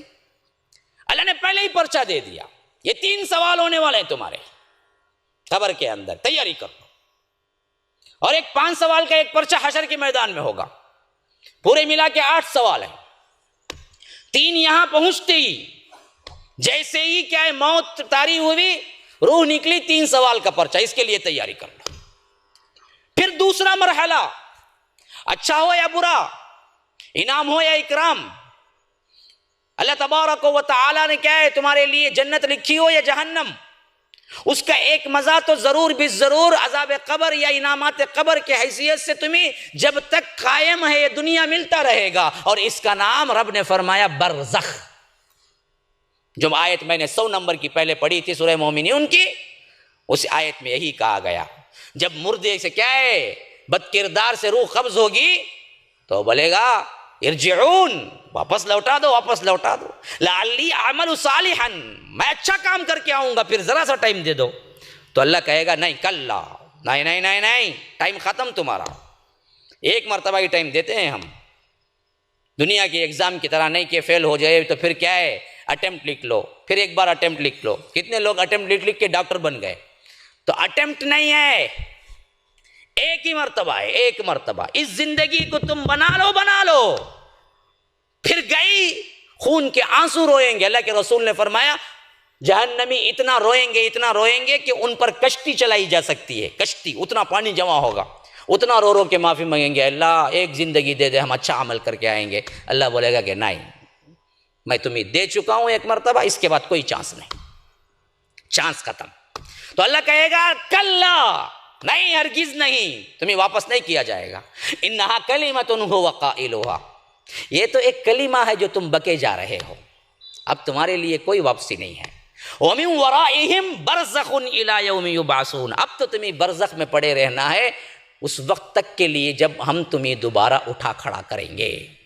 تو میں نے اب یہ عذابات اور انعامات کی جو تفصیل براء ابن عازب کی روایت سے آپ لوگوں کے سامنے اللہ کے رسول صلی اللہ علیہ وسلم کے وہ اقوال جو پورے رکھے، یہ پورا کہاں ہو رہا ہوگا؟ یہ برزخ میں ہو رہا ہوگا، اس وقت تک ہوگا جب تک دوبارہ قیامت قائم نہیں ہوگی اور اس کو نہ اٹھایا جائے گا۔ اب اس کیفیت کو اصلاً کیا ہے یہ کوئی نہیں سمجھ سکتا، جو بتایا گیا اس پر ہمیں ایمان ہے، یہ سب کچھ ہوگا، لیکن کیسے ہوگا، کہاں ہوگا، یہ اللہ ہی بہتر جانتا ہے۔ اللہ نے صرف یہ کہا کہ وَمِن وَرَائِهِمْ بَرْزَخ، وہ برزخ میں ہیں، اور عربی میں برزخ کہتے ہیں پردے کو، اوٹ کو، جیسا کہ دیکھیے یہاں اسکرین لگی ہوئی ہے تو اب ہم اس کے پار کا نہیں دیکھتے، تو یہ دراصل اس جگہ کے اس جگہ کے لیے برزخ ہے۔ اب یہ پردہ دراصل برزخ بنا ہوا ہے کہ ہمیں اس پار نہیں دکھاتا، اس پار والا اس پار کو نہیں دیکھتا، اس پار والا اس پار، ایسے ہی کیا ہے دنیا اور آخرت کے درمیان ایک پردہ ہے جہاں پر یہ روحیں رکھی جائیں گی، جہاں پر عذاب ہوگا یا انعام ہوگا، اس کا نام برزخ ہے۔ جو یہاں رہنے والا وہاں نہیں دیکھ سکتا، وہاں جانے کے بعد یہاں نہیں دیکھ سکتا۔ اب یہ جتنے قصے گھڑ لیے گئے ہیں، بدروہیں ہیں، انہوں آتے فلاں ہوتے، یہ سب کے سب ڈھکوسلے اور کیا ہیں من گھڑت ہیں، کوئی کتاب و سنت سے ثابت نہیں۔ یہاں آنے والا وہاں نہیں دیکھ سکتا، وہاں گئے بعد یہاں نہیں دیکھ سکتا۔ ہاں ان کے ولی ہیں کہتے جو سب دیکھتے رہتے، کہتے اندر سے نیچے سے پورا دیکھتے، کہتے کیا کیا ہولے کو ہے، وہ پکارتے ہی آتے بھی کہتے، مدد کر کو جاتے بھی کہتے۔ یہ سب کے سب کیا خرافات ہیں، بے بنیاد باتیں ہیں جس کا کوئی ثبوت قرآن و سنت میں نہیں ہے۔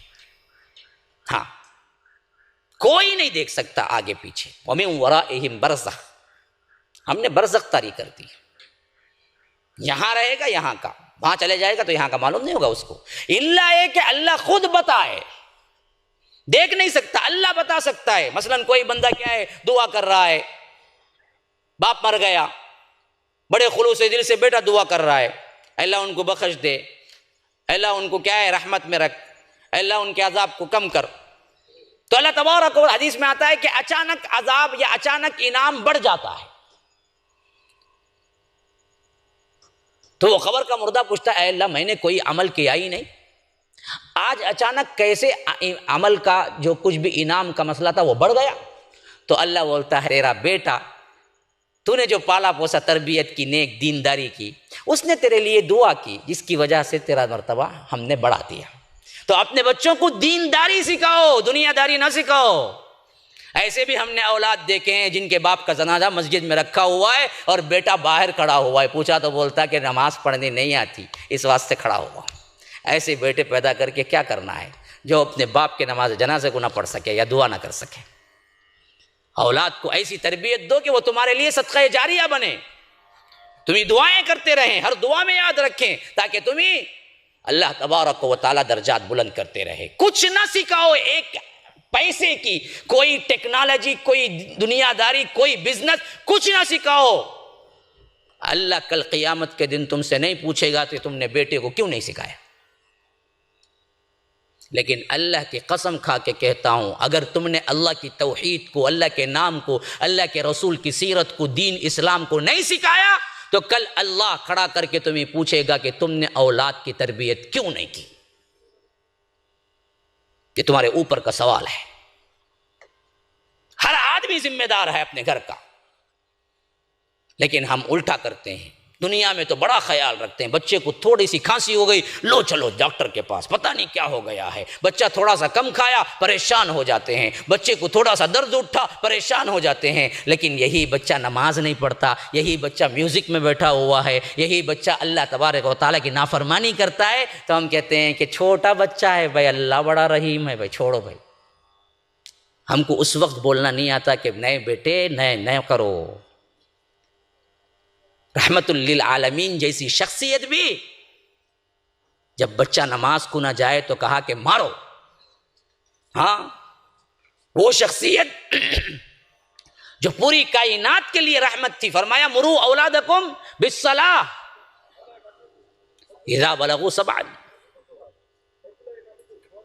اگر 7 سال کے ہو جائیں بچے تو ان کو نماز کے لیے بھیجو، جاؤ جا کے نماز پڑھو، جاؤ جا کے نماز پڑھو۔ ہاں، وَضْرِبُوهُمْ عَلَيْهَا لِعَشْرٍ، اگر 10 سال کے ہوگی بھی نہیں گیا تو تب مارو بچے کو، مار کے بولو کہ جاؤ نماز، جاؤ جا کے پڑھ کے آؤ، جاؤ۔ ہاں، وہ رحمت للعالمین جو سارے جہاں کے لیے رحمت ہے، ماں باپ کے لیے سکھاتے ہیں کہ بچے کو 10 سال میں نماز نہ پڑھو تو مارو۔ ماؤں کو غور کرنا چاہیے کہ ہم تو کیا ہے، اسکول کا ہوم ورک نہیں کرتا، صحیح بزنس نہیں کرتا، صحیح کام نہیں کیا ہے، تو ہم کہتے ہیں کہ نہیں ماریں گے، ہم اس کو سدھاریں گے۔ لیکن دینداری میں اگر وہ بالکل ہی خالی صفر ہے تو ہم کبھی نہیں بولتے اس کو کہ ماریں گے، ہم کبھی نہیں بولتے وہ بات۔ تو یاد رکھیے، یہ بچے تمہارے لیے اصل میں کیا ہیں؟ بہت بڑا صدقہ جاریہ ہے۔ تو اس طرح اللہ نے برزخ بنا دی کہ وہاں پر رہو۔ پھر اس کے بعد تیسرا مرحلہ شروع ہوگا۔ پہلے دنیا کا مرحلہ، موت کا مرحلہ، عذاب قبر یا انعامات، تیسرا مرحلہ جو قبر کے پیٹ سے بھی نکلنا ہوگا، حشر کا میدان برپا ہوگا۔ اب اس کی کیفیت کیا ہوگی؟ رب نے فرمایا اذا زلزلت الارض زلزالہا۔ سورہ زلزال کا پورا مضمون پڑھ لیجئے، قیامت کیسے قائم ہوگی وہ تمام کے تمام احوال آ گئے۔ فرمایا کہ جب زمین پوری شدت کے ساتھ ہلا دی جائے گی۔ آپ کو معلوم ہے زلزلے جو آتے ہیں نا، وہ زمین کے کسی حصے پر تھوڑا سا شیک ہوتا ہے، جس کو سیکنڈ میں نہیں ملی سیکنڈ میں نوٹ کیا جاتا ہے، سیکنڈ میں بھی نہیں۔ اگر 1-2 سیکنڈ تک زمین ہلتی رہے تو بڑے بڑے کانٹیننٹس جو ہے نا، آسام جیسے بڑے بڑے شہر بھی ڈوب جائیں گے۔ زلزلے کی جو میجرمنٹ ہے وہ سیکنڈ میں نہیں کرتے، وہ 0.0 سیکنڈ میں کرتے، ملی سیکنڈ میں کرتے۔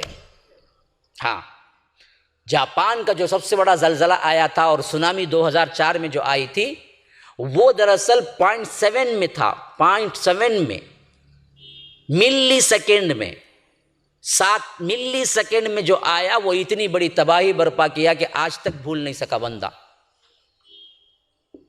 وہ ملی سیکنڈ میں تھا اور کسی خاص حصے پہ تھا، صرف ایشیا کے جو کنارے ممالک تھے جہاں پر چنئی بھی پڑتا ہے، ہمارے ہاں بھی بہت بڑا کیا ہے مسئلہ ہوا، کئی لوگ مارے گئے، پانی پورا کیا ہے سٹی کے اندر آ گیا۔ یہ سب کیا ہے؟ ملی سیکنڈ میں ہوتا ہے۔ اور اللہ کہتا ہے جو قیامت کا زلزلہ ہوگا وہ پوری زمین کو سیکنڈ نہیں گھنٹوں کی طرح ہلا دی جائے گی۔ کتنے گھنٹے ہلتی رہے گی پتہ نہیں ہوگا، پوری شدت کے ساتھ ہم پوری زمین کو ہلا دیں گے تو کیا ہوگا ماں، تم اندازہ ہی نہیں کر سکتے کیا ہوگا۔ غرض کے میں بتا رہا تھا کہ اللہ تبارک و تعالی نے اس دنیا کو بنایا فنا کرنے کے لیے، اب تم بناؤ گے تو کیسے بناؤ گے؟ رب کا فیصلہ تو فنا ہے. تو جب یہ فنا کرنے کا موقع آئے گا تو شدت کے ساتھ زمین ہلا دی جائے گی. فرمایا اذا زلزلت الارض زلزالها واخرجت الارض اثقالها. پھر اس کے بعد کیا ہوگا؟ زمین کے اندر جتنے بھی خزانے، جتنے بھی جو کچھ بھی چیزیں، خواہ وہ انسان ہیں، دوسری چیزیں ہیں، معدنیات ہیں، سونا ہے، چاندی ہے، ہیرے ہیں، جواہرات، جو کچھ بھی ہے سب نکال کے انڈھیل کرے گی، وہ باہر کرے گی. اس وقت سونا چاندی دنیاوی مال متاع اتنا سستا ہو جائے گا، ڈھیر لگے ہوئے ہوں گے، ڈھیر. اور انسان ان کو دیکھ کے بھاگے گا، نہیں نہیں نہیں نہیں نہیں، اس کی کوئی، اب تو مجھے رب سے ملاقات کرنا ہے. جس کے لیے تم نے رب کو ناراض کیا وہ پورا کیا ہے؟ کچرے کی طرح پڑا ہوگا. وَأَخْرَجَتِ الْأَرْضُ أَثْقَالَهَا، پورا بوجھ نکال کے باہر کرے گی. وَقَالَ الْإِنسَانُ مَا لَهَا، انسان کہے گا کہ اس کو کیا ہو گیا ہے؟ ہاں، زمین کیا کر رہی ہے اس کو پتہ نہیں ہوگا. اس کو وہ پوچھے گا یہ کیا ہو رہا ہے. وقال الانسان ما لها يومئذ تحدث اخبارها، جب زمین تمہاری ایک ایک خبر پڑھ کے سنائے گی، یہ بندہ فلاں میرے اوپر چلتا تھا، وہاں اس دن چل کے کیا ہے سنیما تھیٹر گیا، وہاں اس دن چل کے کیا ہے برائی کی، وہاں اس دن ہاتھ سے ایسا کیا، آنکھ سے ایسا، جو کچھ بھی زمین پر تم نے کیا وہ سب کا سب اخبار پڑھ کے سنائے گی کہ رب یہ بدبخت ہے جو تیری نافرمانی کرتا رہا. تو حدث اخبارہا، تمہارا ایک ایک ایکشن ریکارڈ ہو رہا ہے دنیا کے اندر، جیسا کیمرہ میری ایک ایک آواز اور ایکشن ریکارڈ کر رہا ہے. تم کیا سمجھتے ہو کوئی دیکھنے والا نہیں ہے؟ نہیں نہیں نہیں، دو فرشتے بیٹھے ہوئے ہیں اور زمین بھی خود ریکارڈ کر رہی ہے، جو احوال بعد میں تمہاری بیان کرے گی جیسے ہی تم رب کے پاس پہنچو گے. یہ بدبخت ہے جو تیری نافرمانی میں یوں یوں یوں یوں کیا. تو حدث اخبارہا بأن ربک اوحی لہا، کیونکہ اس کے رب نے اسے یہ اختیار دیا ہوگا. جو زمین آج بات نہیں کرتی، اسی رب نے جس نے آج بات کرنے سے منع کیا ہے کل اس کو اختیار دے گا کہ بول تیرے اوپر رہنے والے لوگ کیا کرتے تھے، تو وہ بولے گی، پورے احوال بیان کرے گی. بأن ربک اوحی لہا یومئذ یصدر الناس اشتاتا لیروا اعمالہم، خبروں ایسے نکلیں گے لوگ جیسے کیا ہیں یہ پتنگے جو ابھی آپ لائٹ کے سامنے دیکھ رہے ہیں، جس طرح بکھرے ہوئے پتنگے دکھ رہے ہیں، ویسے ہی لوگ کیا ہیں قبروں کے پیٹوں سے نکل کے رب کی طرف بھاگ رہے ہوں گے.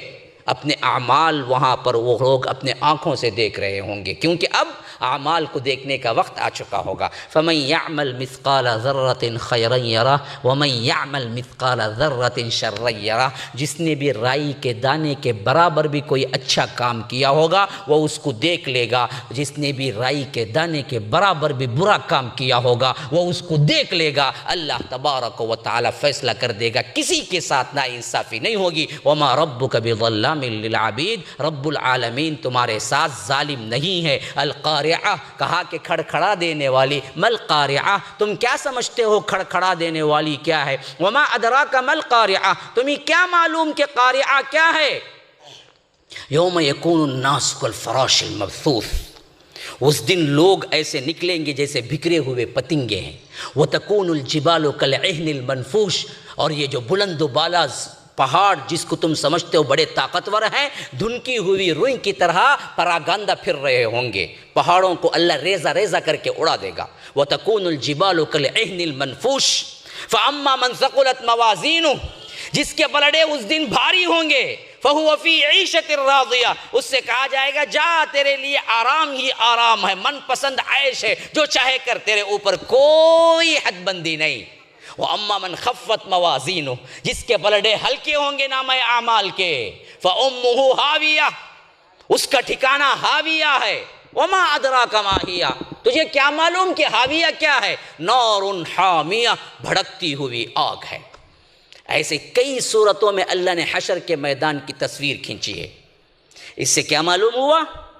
اس سے تمہارے اعمال جب تولے جائیں گے تو کم از کم 51% اٹھانا ضروری ہے. پلڑے بھاری ہوں گے تو جنتی ہیں، ہلکے ہوں گے تو جہنمی ہیں. دیکھ لو تمہارے پاس جتنا وقت ملتا ہے زندگی، 8 گھنٹے سوتے ہو 24 گھنٹے میں، چلو مان لیا 8 گھنٹے سو جاؤ، باقی کتنا بچا؟ 24 میں 8 گئے تو کتنا ہے؟ 16 گھنٹے. 16 گھنٹے میں ضروری حاجات کے لیے تم 2 گھنٹے بھی نکال لو، اور کتنا بچا؟ ہاں 14 گھنٹے۔ 14 گھنٹے میں کم از کم 8 گھنٹے تو رب کی عبادت اور رب کے لیے رکھنا ہے۔ رکھتے ہو یا نہیں دیکھ لو، اگر نہیں ہے 7 گھنٹے بھی رکھتے ہو تو آراف والے بنیں گے، جن کے اعمال نہ اونچے ہوں گے، نہ وزندار ہوں گے، نہ ہلکے، برابر ہوں گے، ان کو آراف کہتے ہیں۔ اللہ ان کو ایک دیوار پہ کھڑا کر دے گا، ابھی وہ لوگ جنت نہیں جا سکیں گے، کیونکہ ان کے اعمال 50% رہیں گے، ادھر بھی برے بھی 50، اچھے بھی 50۔ جنتی داخل ہونے کے لیے کم از کم کتنا ہونا؟ 51%۔ ثقلت موازین، جھک جانا، جس کا پلڑا، جس کا 41 میں آ کے ٹک گیا 1 مارک سے بھی جہنم جا سکتا ہے۔ ہاں کسی نیکی کو کمزور نہ سمجھو، حتیٰ کہ راہ سے پتھر کو ہٹا دینا بھی نیکی ہے۔ پتہ نہیں وہ ایک نیکی کام آئے گی اور 41% کا جو تمہارا نامہ اعمال ہوگا یہ ایک نیکی جڑ کے 50 بن جائے گی، اور تم آراف والے کم از کم بن جاؤ گے، جن کو عذاب بھی نہیں ہوگا، جن کو ثواب بھی نہیں ہوگا ابھی، لیکن وہ آخری میں وہ لوگ جنت ہی جائیں گے اللہ کے فضل و کرم سے۔ تو کم از کم 51 لینا ہے۔ اب تمہاری 24 آورز کی زندگی میں لگا لو، اللہ کی عبادت، اللہ کی نافرمانی میں کم از کم تمہارے پاس 8 گھنٹے ہیں۔ 8 گھنٹے کیا، ہم تو 5-10 منٹ نماز کو نہیں دیتے تو 8 گھنٹے کیا دیں گے؟ تو تمہارے نامہ اعمال وزندار ہوں گے، اگر نہیں ہوئے تو پھر تو خطرہ ہی خطرہ ہے۔ تو مسلمانوں، میں نے ایک خاکہ دیا تقریباً 1.5-2 گھنٹے کی، یہ پوری مجلس میں جو احوال میں نے بیان کیے، یہ سن کے کان کے ذوق کے لیے بہت اچھا تھا، کہہ کے جانے کے لیے نہیں کیا۔ اس سب کا خلاصہ 1 منٹ میں کہتا ہوں۔ دیکھو، اللہ نے یہ زندگی دی ہے اس زندگی کو اچھا بنانے کے لیے، یہ آزمائش ہے بس۔ تو اس کو اصل نہ سمجھو، اصل تمہارا وہی ٹھکانہ ہے جہاں ہمارے باپ کو اللہ نے رکھا تھا، پہلے آدم کو۔ وہ جنت پھر تمہیں بلا رہی ہے، اس کی تیاری کے لیے یہ زندگی اللہ نے دی ہے۔ اور اس زندگی کے مقابلے میں وہ زندگی اتنی چھوٹی ہے جس زندگی کے شروعات کا پہلا دن ہی 50,000 سال ہوں گے۔ فی یوم 50,000 سنہ، 50,000 سال۔ پہلا حشر کا دن کتنے ہزار سال؟ 50,000 سال پہلا دن۔ پتہ نہیں اس کے بعد کتنا عرصہ رہنا پڑے گا، جو کہ ختم ہی نہیں ہوگا۔ لیکن پہلے دن کے مقابلے میں بھی آج کی 70-80 سال کی زندگی تم کیلکولیٹ کر لو تو 1 منٹ کی زندگی بھی نہیں بنتی۔ تو رب صرف اتنا بولتا ہے کہ یہ 1 منٹ کی زندگی مجھے دے دو، کل قیامت کے 50,000 سال کی جو زندگی لمبی پڑی ہوئی ہے وہ سب میں تمہارے لیے رکھ دیتا ہوں۔